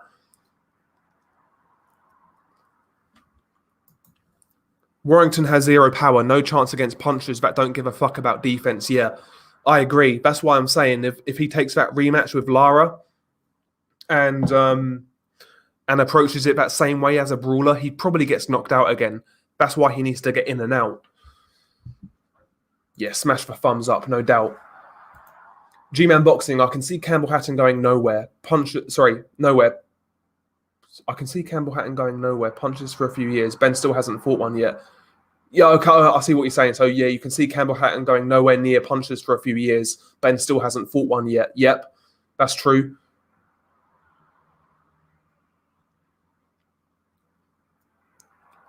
Who is the next British heavyweight champion after Joshua Fury era ends?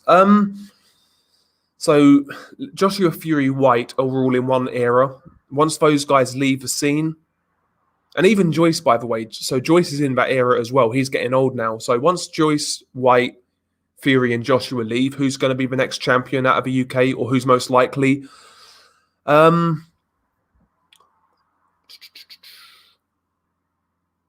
It's hard to say, really, to be honest. Like, David Adelaide is a good prospect. How far does he go? I'm not sure. You've still got Daniel Dubois knocking about. Can he rebound? You've got Fraser Clark in the amateurs, who's a good amateur. Will he turn pro and do well? I don't know, really, to be honest. Haydar. Yeah, I see that, Haydar. Yeah, I like that fight as well. Felix Cash, Denzel Bentley. That's a great British title fight in middleweight. Great fight. Do you think Hosea Burton will have a big fight again? I don't think so, Mr. Relax. I don't think so. So you're from New England, Portland, Maine. I thought so. I thought like Portland. Yeah, that accent is fucking cool, man. It's a cool accent, man. Best walkout in your opinion? Fuck, that's a hard one. I liked the old Prince Nazim walkouts back in the day. I wasn't around at the time. I was too young, but I liked those, watching them back. I liked the Klitschko's entrances, Mike Tyson old school entrances with like no music, or not. He had that weird fucking instrumental.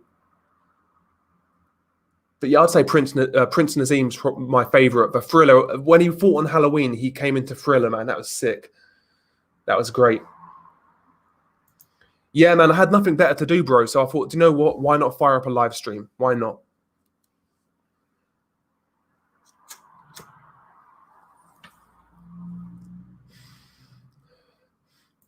Who do you think Yard should box on his return? And the same for Daniel Dubois. I think Daniel Dubois should fight someone like Bogdan Dinu and then maybe Marius Wack. Anthony Yard, he should fight someone like Shabransky, you know, the Ukrainian light heavyweight.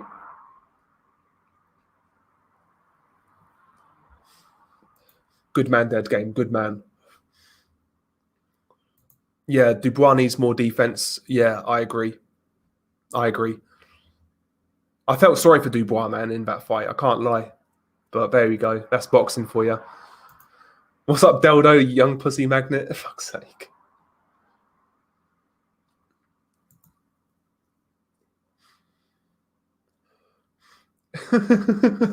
I started applying Mad Chad's advice on brushing my teeth and wanking with the opposite hand. My wanking sessions feel like unboxing from a southpaw stance. When do you think Dave Allen will come back? The guy seems to be hinting at it. Christ, G-man. Christ. The only fight I want to see him in is against fucking Lovejoy, Christopher Lovejoy. But he'll come back soon, bro. He'll come back soon. Of course he will.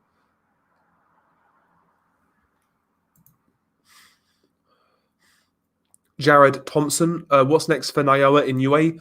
He's going to fight his mandatory. I forget the guy's name, though. But the guy who he's going to fight, who's a WBO Mando, I believe, is not really anybody special. So his next fight, yeah, it's not going to be anything great. Michael Dasmarinas is his Mando. Michael Dasmarinas. So nobody of any note. Nobody of any note. Yeah, it's not going too well. It's not going too well. But I am smoking the herb today, so it's not too bad. It's not too bad. I don't even know what this shit is called, by the way. It's called cookie something. I got it from some girl, and it's all right, you know. It's not like super strong or anything like that. It just kind of mellows me out. It doesn't like proper fuck me up. It just kind of mellows you out. But I've got really bad dry mouth right now, so I need to get a drink in a minute. I don't know what it's called. It's called cookie something. This fucking shit I've got here, but I don't know what it is. I don't really mind who wins Duck, to be honest. I like both guys. I don't really care who wins. All I really want is a good fight and a fair winner. Oh yeah, Dillian White's walkout. Yeah, that was a good walkout. Yeah, tribute to Marvin Hagler, 100%. Best British trainer, Shane McGuigan, in my opinion. Oh, salute to Timmy Nealon. Big up to Timmy. Hopefully you guys are looking forward to the fights this weekend, though.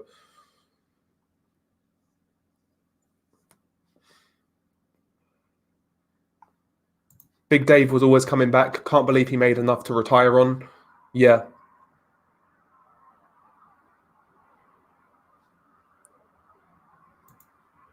So, oh yeah, Solomon Dacers versus Lovejoy for Sol's debut. Bit of a step too far. No, I don't think so. Haydar. From what I've seen of Christopher Lovejoy, he's absolutely awful. Yeah, Dasamiras. It might be that, Matt. It might be that, but I don't know what it's called, bro. It's all I know. It's called cookie something. It might be that. It might be that. I got it from some fucking chick who came here yesterday. I was kind of fuming, though, because I didn't get fucking laid, but I got some weed out of it. So yeah, that's the next best thing, I guess, right? You can't really complain. Send me some deal I could do with being mellowed out. Yeah, this is not going to last the weekend, to be honest. It's not going to last the weekend. I doubt it. Yeah, Rob McCracken's a good trainer, Mad Chad. Yeah, he is. He's a good trainer. He done very well with the not only with Kyle Froch and Joshua, but with the amateur team like GB. Like in 2012, he did really well. So yeah, Rob McCracken's a good trainer, no doubt about it. I do like Shane McGuigan, though. I like Shane a lot, and he's still very young. He's not even 30 yet. I don't think. Shane, very good trainer. Oh, Joe Calzaghe every single day. I was never a big Ricky Hatton fan, to be honest, Haydar. I was never a big Ricky Hatton fan. I liked Joe Calzaghe, though. I liked his style.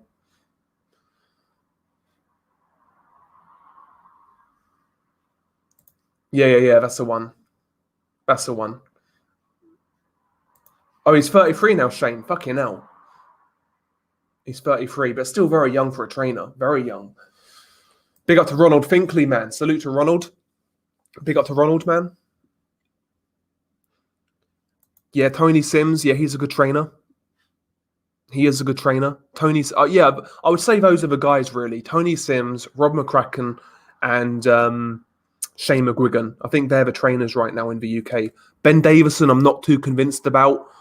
He sounds like he knows what he's talking about when you hear him speak, but the results so far, in his training career have been kind of mix and match. So we'll see. We'll see with Ben Davison.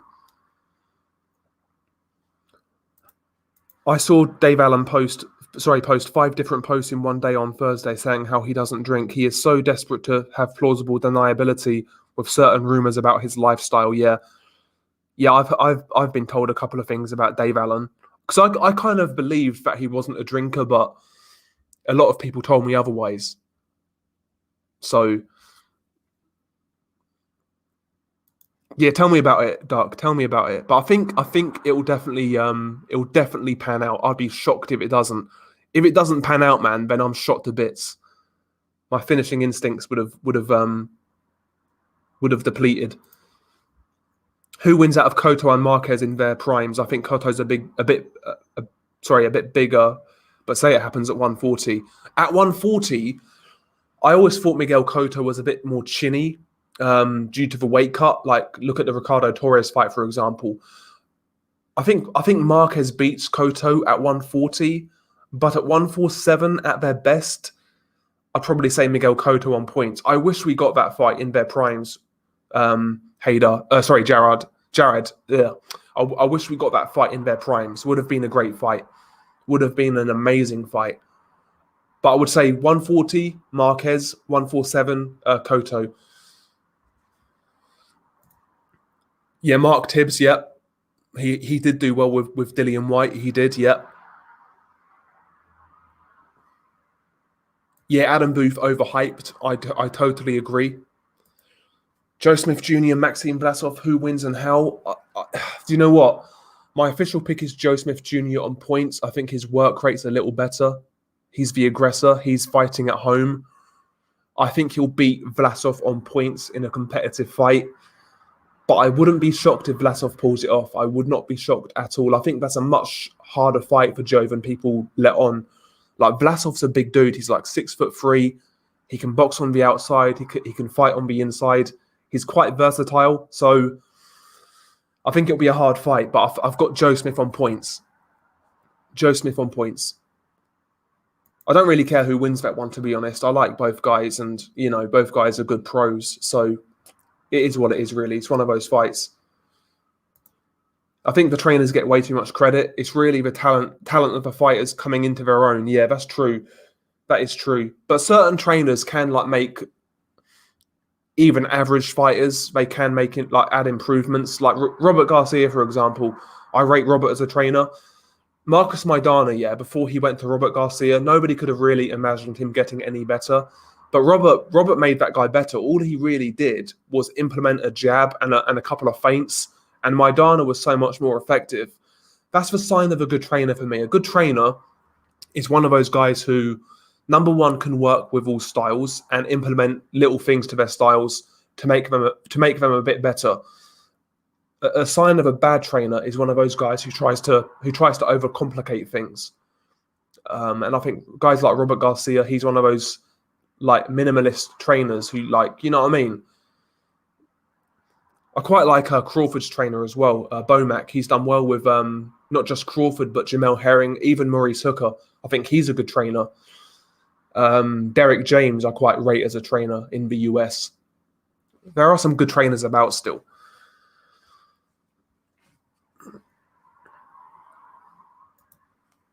Yeah, at 154, Canelo didn't even hurt Cotto. Yeah, Cotto's durability was much better above 140. There's no doubt about it. No doubt. That would have been a great fight, though. Can you imagine Marquez and Cotto in and around their primes? Would have been a great fight. Shame we never got it. But we can't get everything, man. We can't get everything, unfortunately.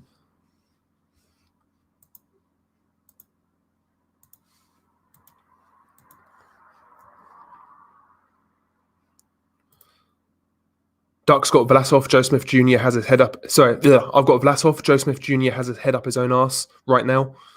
Interesting. The thing is, Duck, though, let's say Vlasov wins that fight 7-5 in fans' eyes. He's not going to get the decision. So,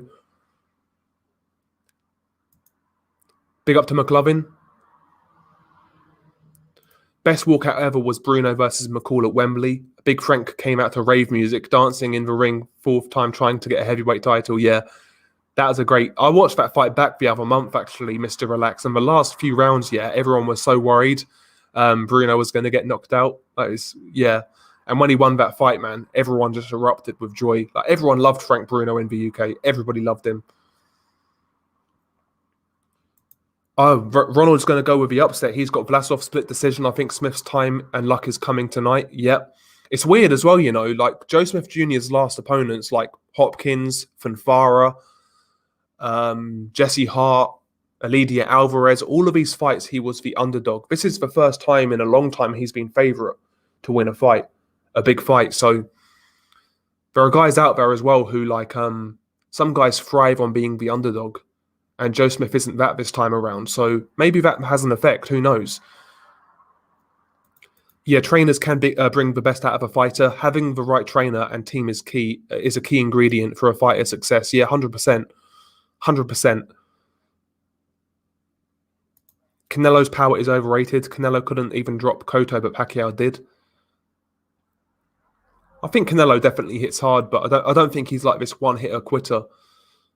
He's just got that clubbing power, like that real sort of clubbing, thudding power, and he's got good timing with it. So he'll put guys in their place, Canelo. That's what happens.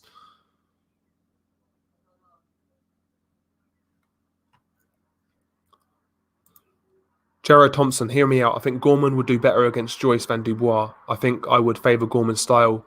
Could have a style trio. I'm not sure, man, Jared. I think Gorman would just get outworked in that fight and get pushed back. I think Gorman beats him up. Okay, so Duck's not considering a robbery in that prediction. Top Rank does want Joe Smith Jr. to win, true. I just think Joe Smith Jr. won't have the same hunger as the favourite and thinks he's the shit right now. Yeah, maybe. Be interesting. Yeah, Frank Warren has a great story. He was shot and could have died and had Kazagi, Hatton, Khan in their primes. Yeah, and Prince Nazim as well. Yeah, there's some BT documentary coming out soon about Frank Warren's career. I'm actually really interested in seeing that. Say what you want about Frank Warren, but he's a survivor in boxing. He's like been around for years. He's been shot. He's been bankrupt, but he's still here. Say what you want about Frank Warren, but he loves boxing. There's no doubt about it. So it was never confirmed who shot Frank Warren, but a lot of people suspect it was Terry Marsh, a former fighter of his who was a world champion. That's the rumor, that it was Terry Marsh. Frank Warren, though, he said in an interview, this is what he said. He said he knows who shot him, but what he said was he would never go to the police, and he's happy now that the guy who shot him is living a terrible life. Those are the words of Frank Warren. You got to respect that, man. Like, no grassing. Frank's not he's not one of those guys, man, to go to the police. He was raised in like old school London kind of thing. That guy had like mob ties in London back in the day. Like he was connected back in the day, Frank Warren. So that guy knows the streets, believe it or not.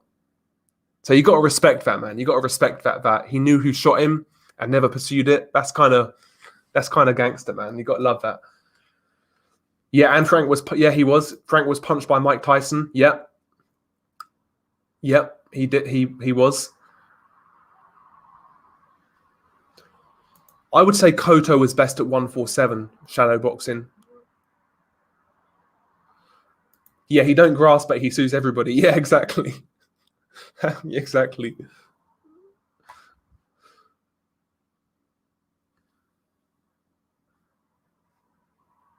Yeah, Frank got into boxing, putting on unlicensed boxing with Lenny McLean. Yep, he did. Like, Frank never really came from like money. He was a working class dude who made it. So you got to respect that with Frank Warren. You got to respect that. He came from a hard part of London during a hard time, not much money, but he made it work for himself, man. So you got to respect that. Frank strikes me as the kind of person to do a revenge murder. You never know what that guy got up to. Allegedly. I don't want to get sued by Frank Warren.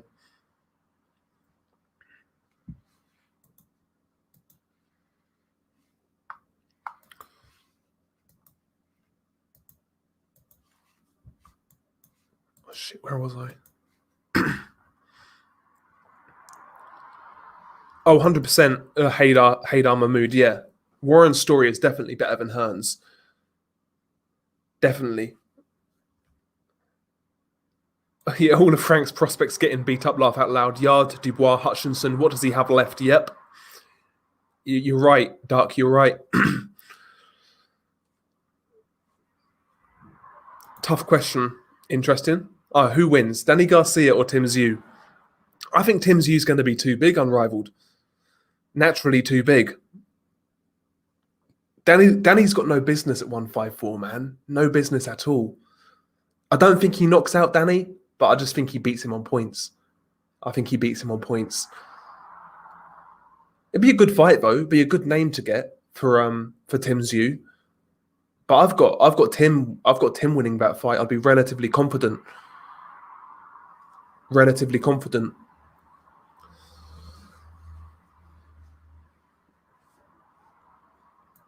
Frank's surname was Cray before he changed it. Yeah, Fury's Warren's meal ticket now. Yeah, I'll tell you what. I want to see Lyndon Arthur back in action. Actually, what I want to see Frank do. He's got Callum Johnson fighting on the Bentley undercard in like a tune-up fight. I want to see Lyndon Arthur and Callum Johnson fight at the end of this year. That's what I want to see.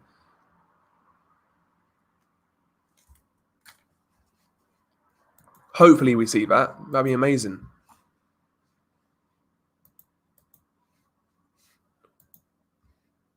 Oh, bollocks. Press the wrong button.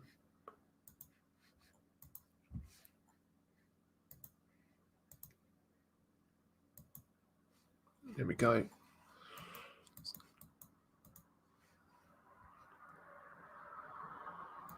Do you think Sonny Edwards can beat Murphy McLean for the world title? I don't think so, Haydar. I don't think so. Listen, McLean is one of the more underrated fighters in boxing, one of the more underrated champions, been a champion for a long time now. Last defeat was to Nonito Donaire, and that was back in like 2008, 2009. So he's been unbeaten all that time. And I just see McLean as too experienced, too strong. I think he'll walk him down and beat him up, to be honest. But I see why they've taken that fight. McLean is 38 years old. He's going to slow down at some point. So it's a risk worth taking for Sonny Edwards. I see why they're making the fight. But if McLean has 60% left, he should beat Sonny Edwards relatively comfortably, in my opinion. Jamel versus Tim Tszyu. I think that's too soon for Tim, to be honest. Shadow boxing. I rate Tim Tszyu. I've spoken about him basically since pro debut on this channel, but I think that's too soon. I think Jamel beats him. I think Jamel knocks him out as well. I think Jamel's too far ahead right now. I think Jamel's a real good fighter. I've said that for a long time. He's not perfect. Don't get me wrong, but I think he's a real dangerous fighter.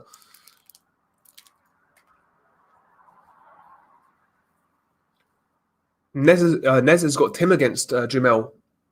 That's a hard one. I think that's a hard one for Jamel. Sorry, for Tim. I think that's a real hard one. I think right now, listen, in Australia, he fights out of Australia. So I know the quarantine kind of thing in Australia, it's hard to get out of Australia right now. It's hard to get into Australia. So he might have trouble in the next few months getting like an international opponent. So maybe someone like Michael Zarafa next for Tim Tszyu. I think that would be acceptable. What I would like to see Tim fight Zarafa next, and then maybe after Zarafa, fight someone like the Liam Smith Magomed Korbanov winner. That's what I want to see from Tim Tszyu. And after that, then he's ready for a world title shot, in my opinion.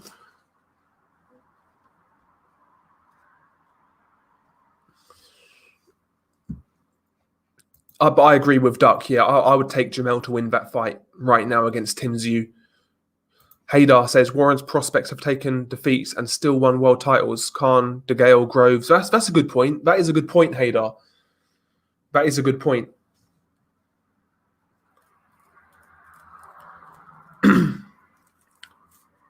I'll be very interested in who Dubois and Yard fight next. Very interested. With Anthony Yard in particular, I don't think they can afford to go right back to the drawing board. I think they need to fight someone half decent.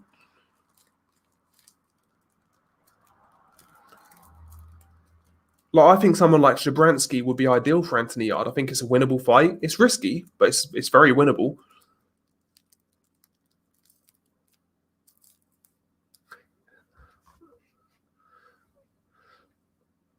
That's true. Shadow boxing, no time to coddle. Yeah, that's true. That's true. But at the end of the day, though, I'd rather see Jamel Charlo fight Brian Castano before Tim Tszyu gets a shot. That's a fight we want to see. And in the meantime, Michael Zarafa, Liam Smith, those are the sort of fights Tim should be taking while he's waiting. Yeah, McLean's fundamentals should be too good for the slapping ballerina dancer. I totally agree. Benn via TKO 9. Yeah, maybe. If he knocks out Vargas, it's late on, no doubt. Yeah, Australia do good in, like, honestly, guys like Anthony Mundine in Australia back in the day, they earned a lot of money. Look at, like, Anthony Mundine has like a silly net worth. Like, his net worth is fucking big, Anthony Mundine. He was a big name in Australia, made a lot of money. Tim Tszyu's been making millions as well since he's been on pay-per-view. So there's money out there in Australia.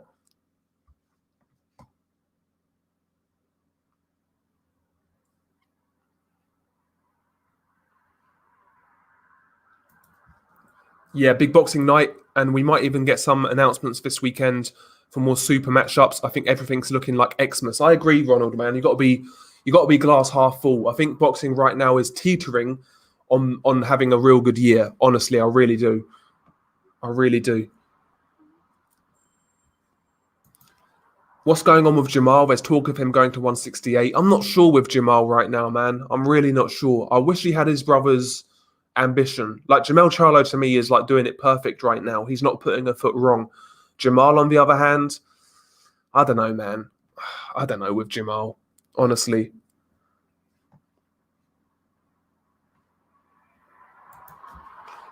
Luke, I totally agree, bro. I totally agree.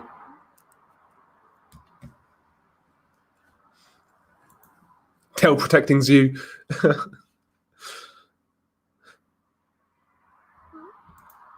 Duck thinks Tim Tszyu ends up like Lubin against Jamel Charlo. That's the theory, Adam Scott, because the Sauerlands have now linked up with Wasserman, who are like a big they're like a big management company in sport. They look after a lot of Premier League footballers, NFL players. Like, they've got a lot of money behind them. So Sauerland now, their budget's going to be a lot bigger, and apparently they plan on making fights in the UK. They've already got Chris Eubank Jr. for example. So we'll see. We'll see. Good fight, yeah. Shakan Pitters for Anthony Yard, yeah, that's a good fight. Yeah, I wonder who Lyndon Arthur fights next as well. I wonder.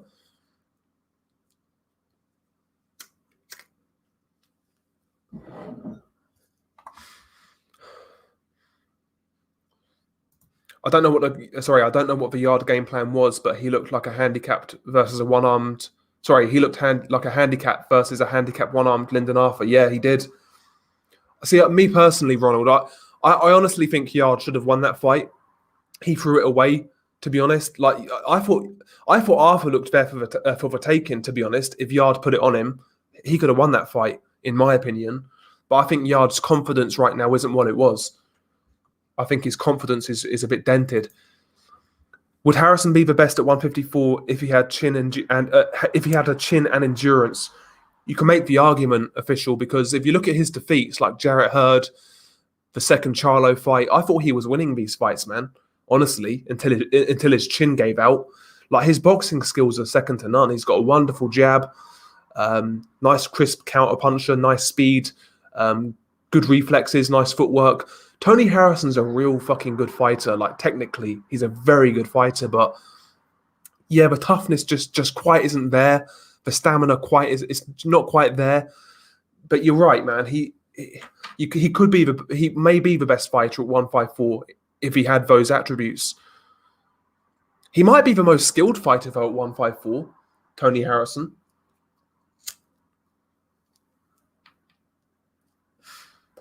But I kind of feel similar to Julian Williams. See, I rate Julian Williams in terms of skill set. I think he's a real good fighter.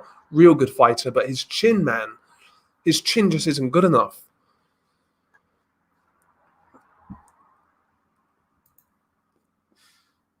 Good fight, yeah, good fight.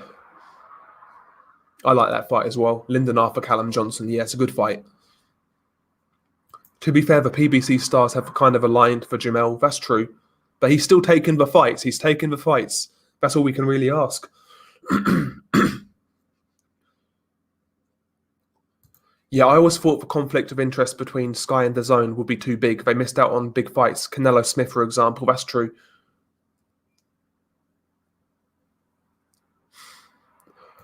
Yeah, that's a good shout. Yeah, I like this fight, Ronald. I like this fight. It's a good step up for Iamantas Stanionis against Thomas Delorme. Delorme's experienced. He's a good boxer. Been in there with some good guys like Jesse Vargas, Yordenis Ugas, of course. Like, Delorme has talent and ability, but his chin isn't the best in the world. His gas tank isn't great. So it's a good test for Stanionis in his 12th fight. I think Stanionis wins, but would anybody be really shocked if Stanionis lost that fight? I wouldn't be shocked.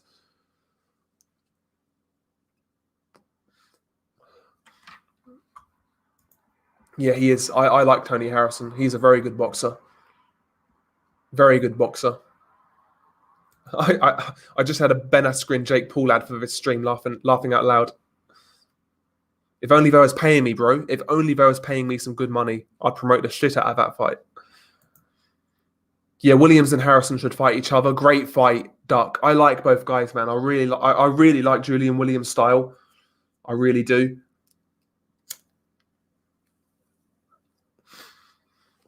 But I like Tony Harrison as well. And I like both guys personally as well. I like both how they come across. Only good and hard and undisputed championships I'm looking forward to is only good and hard and undisputed championships I'm looking forward to. Yeah, Brian Castano won't come to play down. That's 100%. 100%.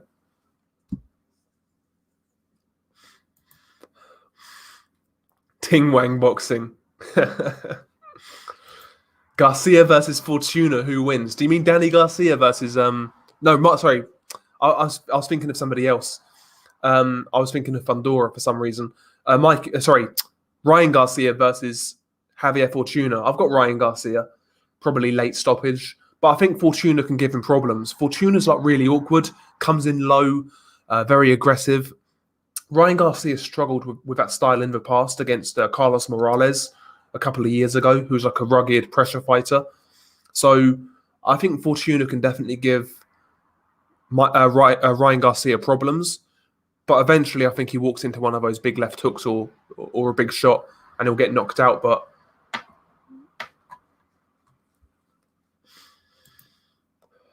Stanionis looks good so far. I know L-Dog is a big fan, laugh out loud. Delorme is good, and he had a very close fight with Ugas and Jesse Vargas. Yeah, I thought he beat Jesse Vargas, to tell you the truth, Duck. I thought he beat Jesse Vargas.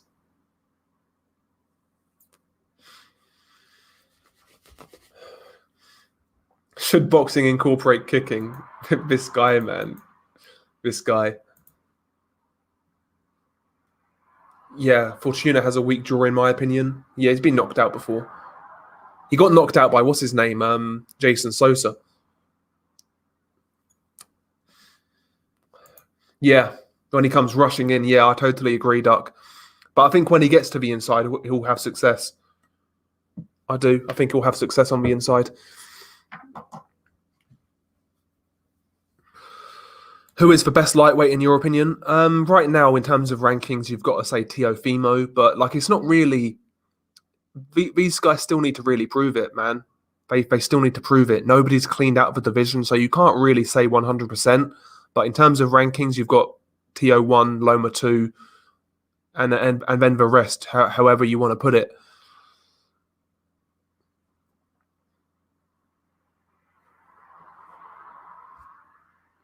Yeah, Vijender Singh got knocked out the other day, Mr. Relax. He got knocked out by some unknown Russian guy.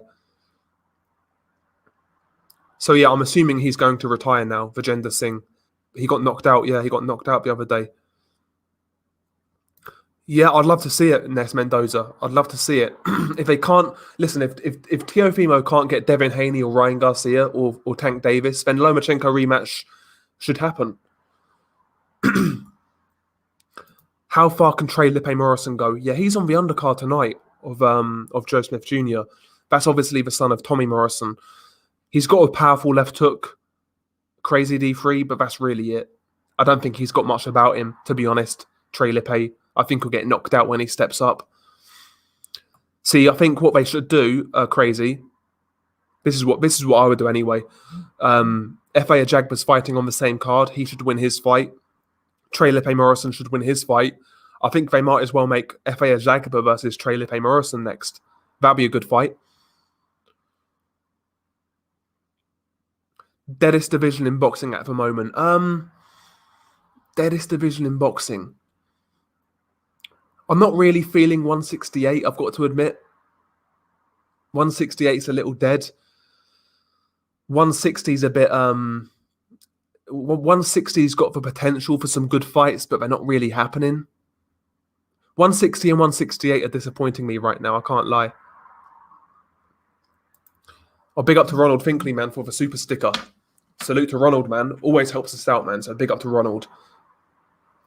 Thanks for the support, man. Always helps keep the channel going. Keeps the lights on the channel. Big up to Ronald, man. Do you think Loma beats Nakatani? I think he wins, but I think that's a very hard fight. Nakatani's a big lightweight, man. He's 6 foot. He's rangy. He's got a nice jab. He's got decent power. He's durable. You know, he's one of those Japanese samurai warriors, man. Like, whenever have you seen a Japanese fighter have no heart? You never see it, man. That guy's going to keep on coming, keep on coming. He's going to apply pressure. It's going to be a hard fight for Lomachenko. You best believe it. I'd be shocked if Lomachenko, like, completely dominates him. I'll be shocked. I think that's a harder fight than people think. I really do. Like, look at Nakatani, yeah? His 2 notable fights are Teofimo Lopez and Verdejo. He knocked out Verdejo, of course, come off the canvas and done it. And look at the Teofimo Lopez fight. That fight was very close. He gave Teofimo a real hard fight. He's a good fighter, Nakatani. He's a very good fighter. You best believe it, man. Best believe it. He's a good fighter. Ting Wang Chang, he thinks Nakatani smokes high-tech Loma. Listen, man, if Nakatani won that fight, I'd be a bit surprised. But again, would I be, like, shocked beyond belief? Not really, I'll be honest. I'll be honest. But big up again, by the way, for Ronald Finkley. See, Nes thinks he'll slap up to Nakatani. I'm not sure, Nes, man. Like, Nakatani is just going to keep on coming forwards, man. He's so much bigger. So much bigger. Look at Ting Wang making historical references, man. Oh, dear. Dear, oh, dear, oh, dear. 168 is Popin, Canelo Saunders, Plant, Benavidez. Plus, you've got Belanga, Gongora, Rodriguez on the come up. Yeah, I guess so. I guess so, man. I guess so. I think with 168, the problem is for me, I think I know how all of those fights go. Like, I'm not. Do you know what I mean? It's one of those ones. I couldn't believe he was the underdog versus Verdejo. Easy money for me. Yeah, I was shocked as well, Duck. I had him as underdog as well. I made a bit of money on that. 100%. 100%. Speaking of betting, man, I was so fuming about Nick Webb and it happened on the Dillian White undercard. Nick Webb and what's his name, the German heavyweight, Michelle Pfeiffer, not Michelle Pfeiffer, Eric Pfeiffer. Yeah, Nick Webb, Eric Pfeiffer. I was saying on my betting video that Nick Webb is great odds because Pfeiffer has no chin. He's looked terrible as a pro. Nick Webb could chin him. I said that in my betting video, and I fucking forgot to put a bet on. I was fuming. Absolutely fuming.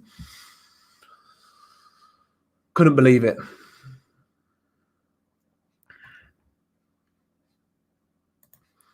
Bridgerweight, middleweight, cruiserweight, bantamweight, and super bantamweight as well, in my opinion. He says those are the deadest divisions. I still think cruiserweight has some good fights, man. Cruiserweight might not have the same name value now. Now Usyk and Gassiev are gone, but there's still good fights there. Let's hope Loma doesn't make excuses against Nakatani. 100%. Lomachenko's going to beat the brakes off Nakatani. Damn, a lot of you guys are more confident than me, man. I'm not sure. That's true, actually. Yeah, Nakatani's body is nice and big. Is a nice and big target for Lomachenko. I think he'll hurt him downstairs. Yeah, you could be right. It could be similar to like the Luke Campbell fight, Duck. That sort of competitive type fight where Lomachenko is like always ahead, kind of thing.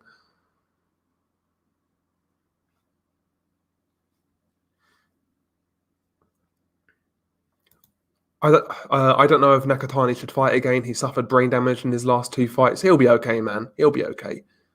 He'll be okay. Put Babic in with Fujimoto. Webb versus Babic mismatch. I'd like to see it, Haydar. Nick Webb can punch, to be fair to him. If he catches Babic coming in, who knows? But I would take Babic to knock him out. It's a good fight, though.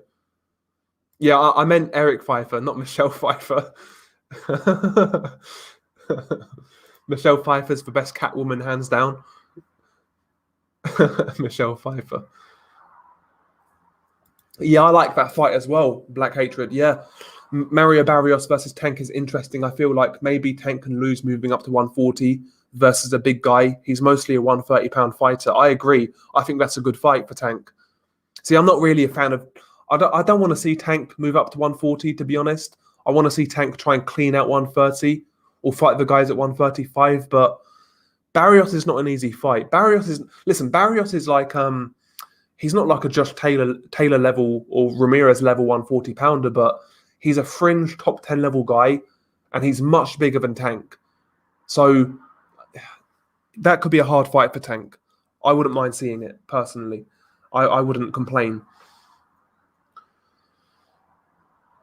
I agree, George. I agree. I think Golovkin is slightly more known in the UK than Canelo, yeah. But yeah, neither are household names. Yep. I agree, but they'd all be great fights, Ronald. Yep. Nakatani versus Tank, Garcia, or Haney. Yep. All good fights. All good fights. Who wins? Now, this is a hard fight. Gassiev or Briedis at cruiserweight or heavyweight? That's a hard fight, you know. That's a real hard fight to call. If that fight got made, by the way, I'd be fucking gassed. But man, that's a hard fight to call. That's a hard fight to call, man. I think I'll sit on the fence for a while. I would have to wait until that fight got made, and I would need to think about it, honestly. I couldn't tell you who wins that fight. I couldn't tell you. Yeah, exactly. Nakatani has a lot more dog than Luke Campbell. Yes, 100%. 100%. Yeah, I'd agree with that. I'd agree, Duck. Nick Webb beats Dave Allen in the rematch coming to a pay-per-view near you. I think he could beat Dave Allen, no doubt. He was beating Dave Allen in the first fight till he gassed out. Yeah, he does. Yeah, Barrios has sneaky power, yep. Those straight punches, those straight long punches, yep. Oh yeah, Broner's done these days. Broner's absolutely done. Tom F. Terry Marsh was charged with the attempted murder of his promoter manager, Frank Warren. He was, yeah. He was never found guilty though, so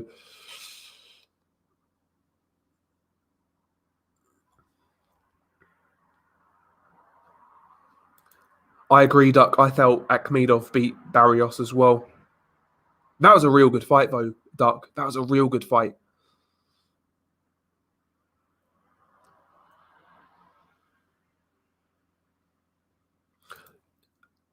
I would favour the younger Gassiev against Briedis. That's fair. I think that's a hard fight to call. I really do. Yeah, this is a war. Conor Benn versus Samuel Vargas. 12 rounds for WBA Continental Welterweight title. Is that a 12-rounder? Ronald. In my mind, I had it down as a 10-rounder for some reason. I know Conor Benn's last fight was a 10-rounder against Formea. And that does make a difference, by the way, being a 10-rounder or a 12-rounder. It makes a difference. I thought Conor Benn, I thought he looked really good against Formea, but in the last couple of rounds, he was definitely tiring. So if it's a 12-rounder, that'll be interesting.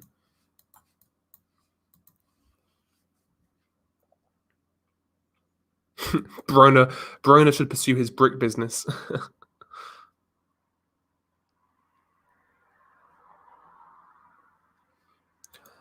I don't know. I don't know, Duck. Listen, it depends what context you're looking at it in. I don't think Conor Benn's going to be a world level fighter, but like domestically, he can be involved in some real good fights. Maybe a European champion. It depends on what context you're looking at it with. If you're talking world level, then yeah, I don't think he'll be a world level fighter. But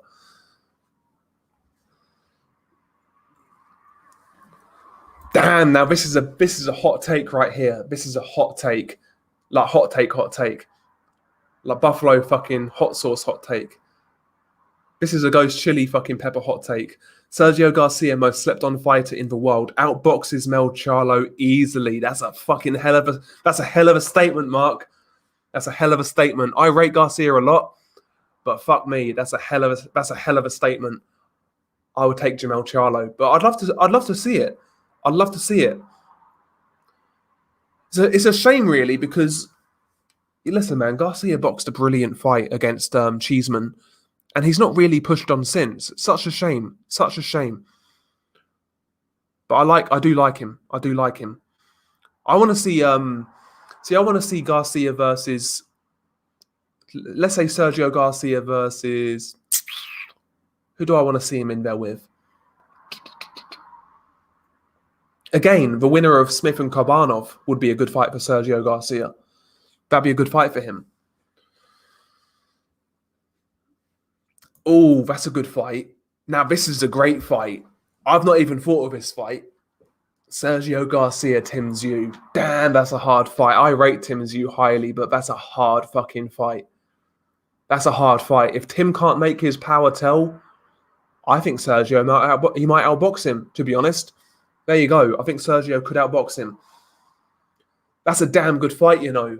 I've not even thought of that fight. Imagine that fight as like an eliminator. That's a good fight. That's a good fight, man. Unrivaled thinks Garcia schools him. And another good shout here, Garcia Madrimov. I think Garcia beats Madrimov, I'll tell you that much. These are all fucking great fights.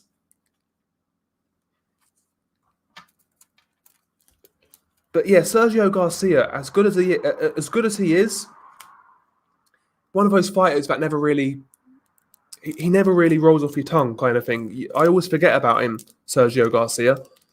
I always forget about him.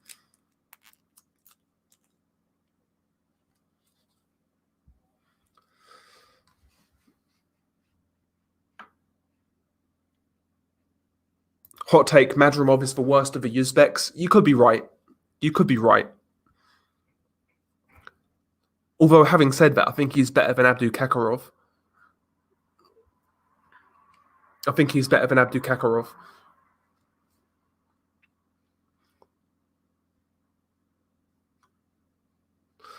Love a picture. Mayorga de Nicaragua is one of my favorite fighters. I've been to Nicaragua before, though, and they don't like all Ricardo down there due to his antics. Do they not? That's interesting to me. I thought he'd be like a legend down there, but a lot of people don't like him there. That's interesting. See, I wish we had another Mayorga in boxing right now. I wish we had another Mayorga. The thing is, though, in today's society, Mayorga would get cancelled. He would get cancelled.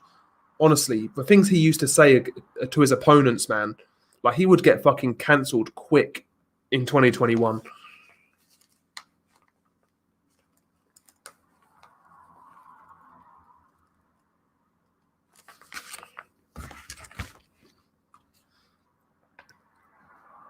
Yeah, definitely. The Madrim of hype is definitely cooling down, no doubt. Clark versus Zach Chelly. Who wins? Lennox Clark, Zach Chelly. I thought Zach Chelly beat Jack Cullen. So I think he's at a certain level. He's at British level. I might take Lennox Clark in a close fight. Yes, almost forgot. Shout out to the OG Delboy, the legend on the ones and twos. Yes, sir. Levi Khan out of NYC. Salute to you, man. Yeah, that's a good fight. Williams Andrade. I've made my prediction video for that fight. I've got Andrade on points, potentially a late stoppage, but yeah, I've got Andrade on points. Oh, by the way, big up to Jazz1 as well for the contribution. He says, big up to you, Jazz, man. Hopefully you're fine on this Saturday afternoon or morning, wherever you are. The weekend is here. We got some good fights tonight. What's not to like? But yeah, the contributions always help the channel out, man. They always help the channel out. And yeah, I have slacked on the live streams in the last week or so. I've just not really felt the desire to do them. I'm not one of those who, will make a live stream for the sake of it. I've got to really fancy doing it because I just enjoy it more when I do that. When I try to force it, I don't enjoy it as much. So yeah, that's why I've been a bit slacking recently with live streams. But yeah, I've really enjoyed this one. Really enjoyed it. You guys have made it interesting. Oh, Mark Magsayo beats Gary Russell. I don't think so, man. I'll be honest, Mark. I'll be honest. I'm not really all that sold on Mark Magsayo. I'm not really sold on him. I'm not saying he's bad or anything, but I just think Gary Russell's got too much speed in there, too much experience. But I think Gary is slowing down a little bit. I noticed that against Nyumbia. I think he's slowing down a little bit.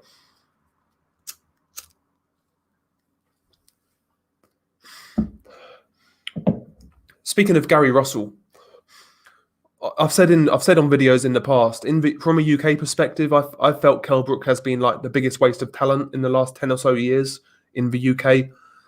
I think Gary Russell Jr. might be the biggest waste of talent in the US in the last decade or so. Because Gary Russell, to me, could have been so much better than he's turned out to be in terms of resume. I'm talking about, like, he could have been so much better, Gary Russell. Oh yeah, you mean of like the high-profile Uzbeks? Yeah, that's fair. Yeah, you can make the argument. You can make the argument.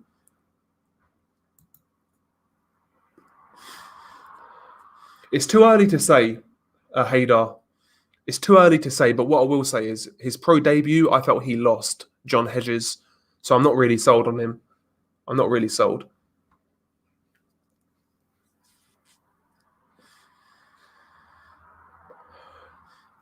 Pavel Silyagin outpoints Caleb Plant. I like Silyagin. I do like Silyagin. Coming out of Russia. Good boxer. Awkward as fuck. Awkward as fuck. Like a fucking octopus in there. His movement is so weird, man. But he's very awkward. Levi says Ben's going to spank Vargas. Sammy's taking paydays these days. Probably, yeah. Great fight. Great fight. Yadiel. Looking forward to it. Finally been remade. I want Donaire to win, but he's getting to that stage now where the wheels could fall off. He's not fought since the Inoue fight, and he took a beating in that fight as well. He's like 38 now, whatever he is. So, listen, I'm rooting for Donaire, but those sort of fights I always find real hard to predict because with Donaire, yeah, like I say, you never know when the wheels are going to fall off at this stage. But if it's the same Donaire from the Inoue fight, I think he knocks out Ubali. I think he knocks him out coming in. Ubali is kind of reckless at times with his pressure. And he's definitely open to that left hook.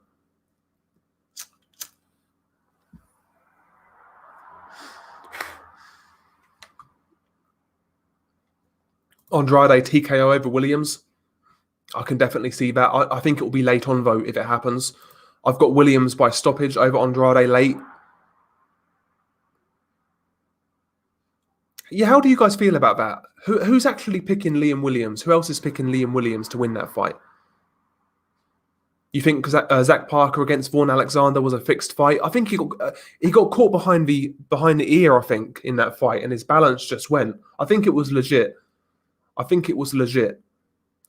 mean, why would Vaughan take a dive in that fight? Let's say he beat Zach Parker. Like, there's more money down the line. I don't think Frank's going to pay these guys. I don't know. Like, Zach's not exactly highly thought of in the UK, so I'm not sure about that, to be honest.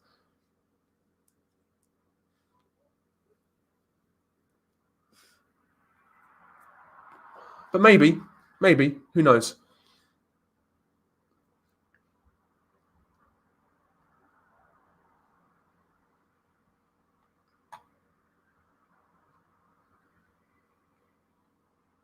Now I know he's 100%. Now, yeah, I knew you were playing there. Richards KO's fucking Bevo.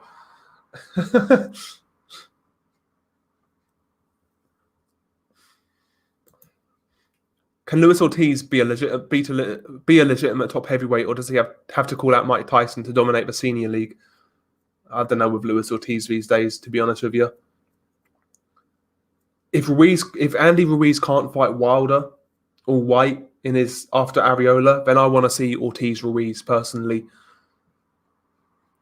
Yeah, Gary only takes mandatory fights. Russell, he fucked his own career. Yeah, there's no doubt about it, Ryan.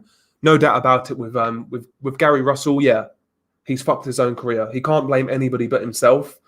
But I still think like his level of talent at his best, he could have been something special, Gary Russell, in my opinion.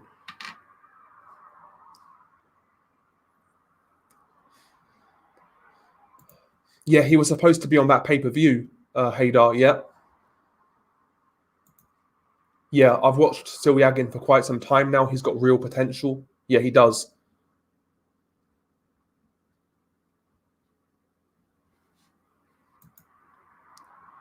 Damn, Shadow's got Liam Williams to beat Andrade. I can't see it, man. Daenerys stops Ubali. I hope so.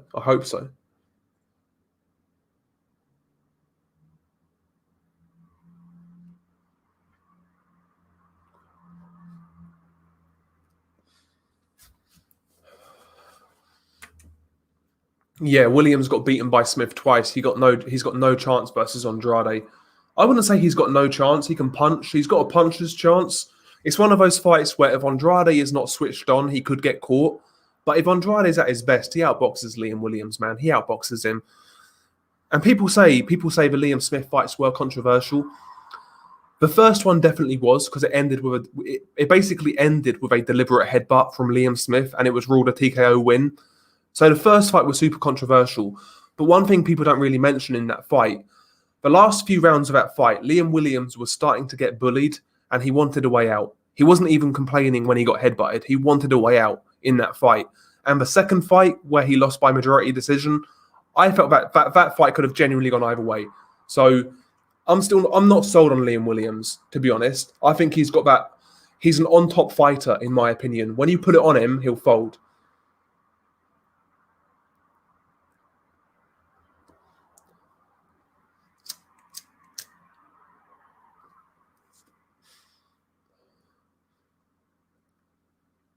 Yeah, Mark's out here dropping hot takes, man, like some Ghost Chili Pepper shit.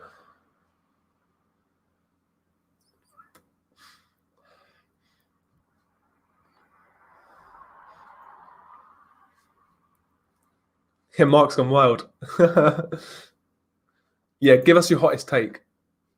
Yeah, Joe Smith Beterbiev top fight. Yeah, that's violence. That's got violence written all over it. Jazz.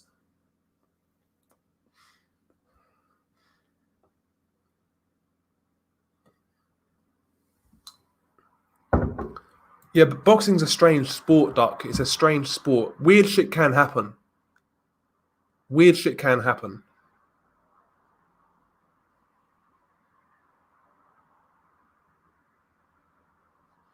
Oh, this is Mark's hottest take. Josh Taylor KOs Ramirez, becomes undisputed, then knocks out Crawford at 147. I'm dead serious. Jesus Christ.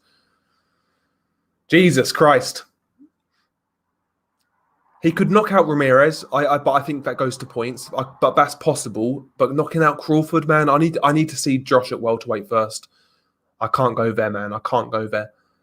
I'll tell you what, though, if he does that, bro, can you imagine? Can you imagine if he does that? That's like some legendary shit. Blue collar on the cookie, no doubt, man. No doubt. It's crazy, man. It feels like time's gone super quick, yeah. I feel like I've been streaming for like half an hour. I've been going for what, 2 hours and 20 minutes? It's fucking insane. It's insane.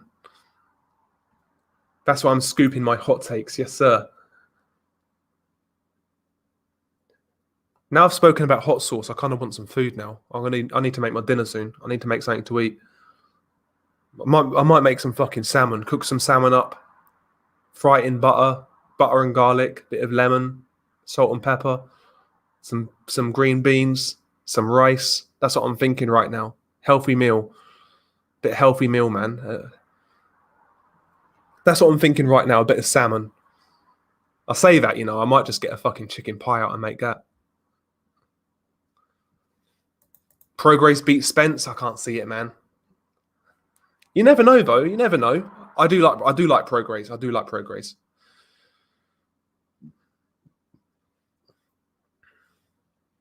But the good thing is, though, like Ronald's saying, yeah, if Taylor beats Ramirez, like, he would fight Crawford. He would fight Crawford. Josh Taylor has that dog in him. He will take these fights. That's what you got to give him credit for that. He will take these fights.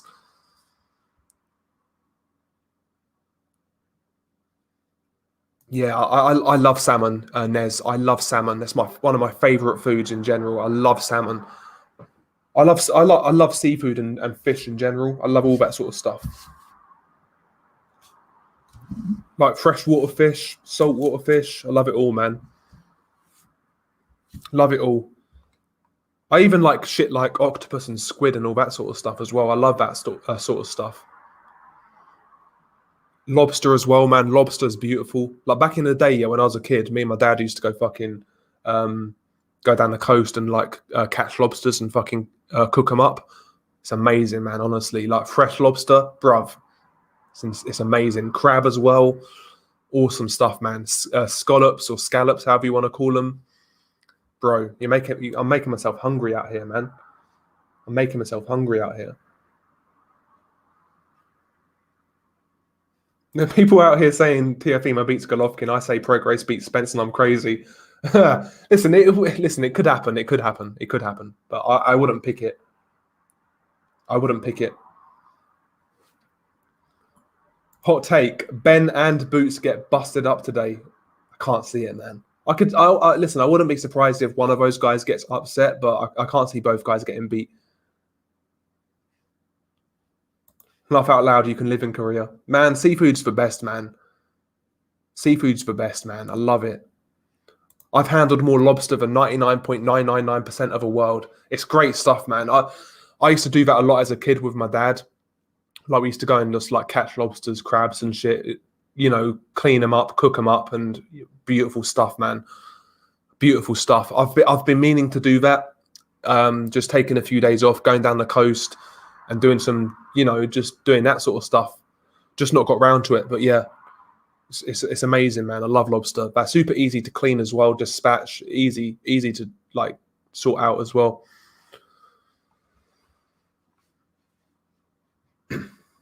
Delboy lived on fish fingers as a kid. Yeah, I used to love fish fingers, bro. Fish finger sandwich, mate. You can't beat it.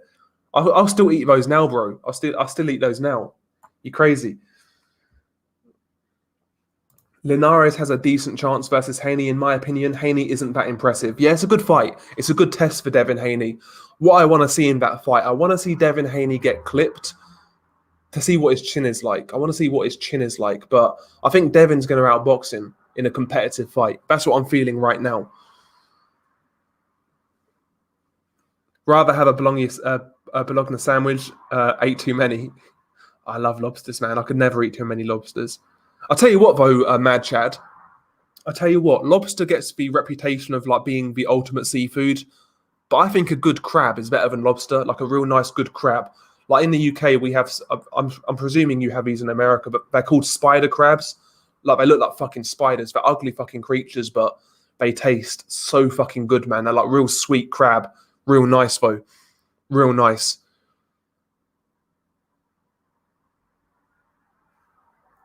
What do you make of Brook versus Benn? I mean, it's a good step up. I think Brook is just so washed these days, it's kind of pointless. I'd rather see Benn versus Khan.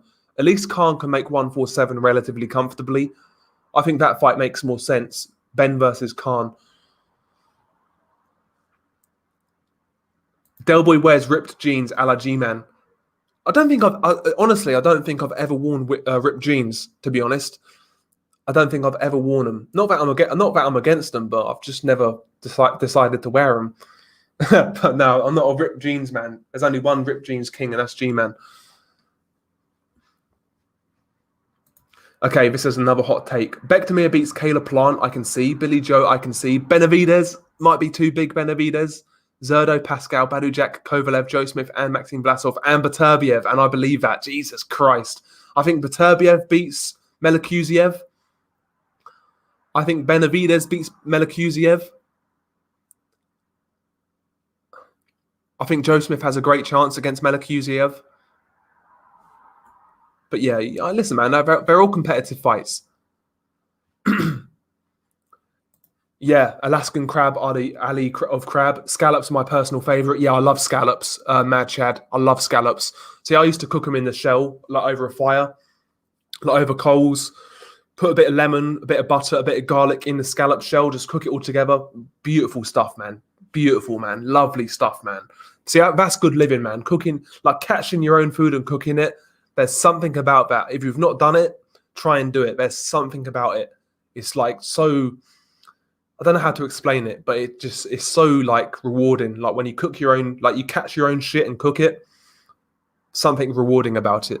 It's madness. Yes. Yes, I love crab cakes, Ronald, man. Just give me some downright well ingredient crab cakes. I'm in paradise. Yes, sir. 100%, bro. I love crab, man. I love crab. We're out here talking about food now, man. It's crazy. Official says he's about to order some Mexican food for the first time. Never ate it because I always thought I'd become addicted to it. Yeah, Mexican food is nice, man. I love Mexican. I love Mexican. Problem is, though, in the UK, like Mexican food, like I'm imagining it's nowhere near like the real deal, like compared to Mexico or even America. But I like Mexican food.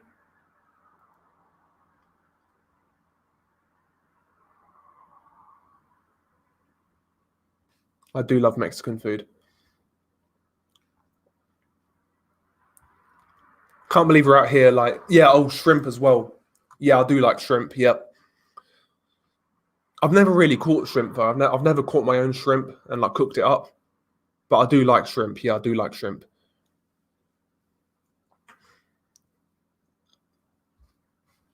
That's one thing I've never eaten, oysters. Mad Chad says oysters are top notch as well. Ever in Portland, Maine, stop by Jay's Oyster Bar. Oysters and beer, like peanut butter and jelly. Yeah, I would definitely love oyster. I would definitely love it.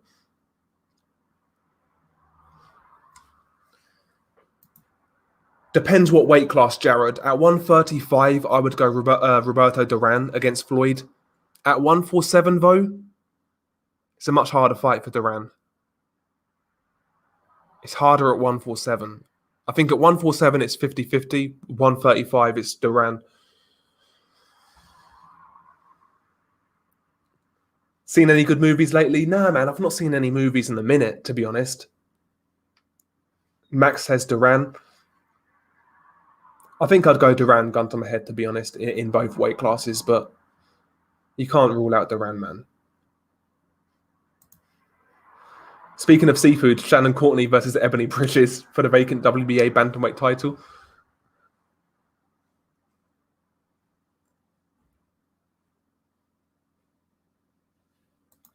I predict that people bitch and complain Floyd ran and he's not a fighting man. I think that's definitely going to happen, win or lose, 100%.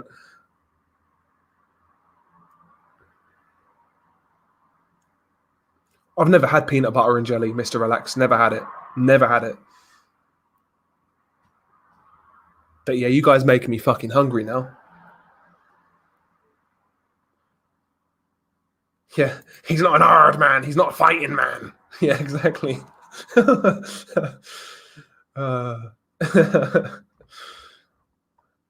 oh dear, I need to fucking wrap this one up because I'm getting super hungry, guys. So yeah, I'm gonna wrap this one up. Hopefully, you guys enjoyed it. Smash the like, go. Yeah, smash the like. Can't fucking speak now. I'm high as fuck. Smash the like. What else? Hit subscribe. Enjoy the fights tonight. Stay fucking safe. Don't do anything I wouldn't do. I'm gonna wrap this one up. I'm gonna cook something to eat. I'm gonna cook something to eat, and yeah, we're gonna wrap it up, man. We're gonna wrap it up. But yeah, man, take care, guys. Peace.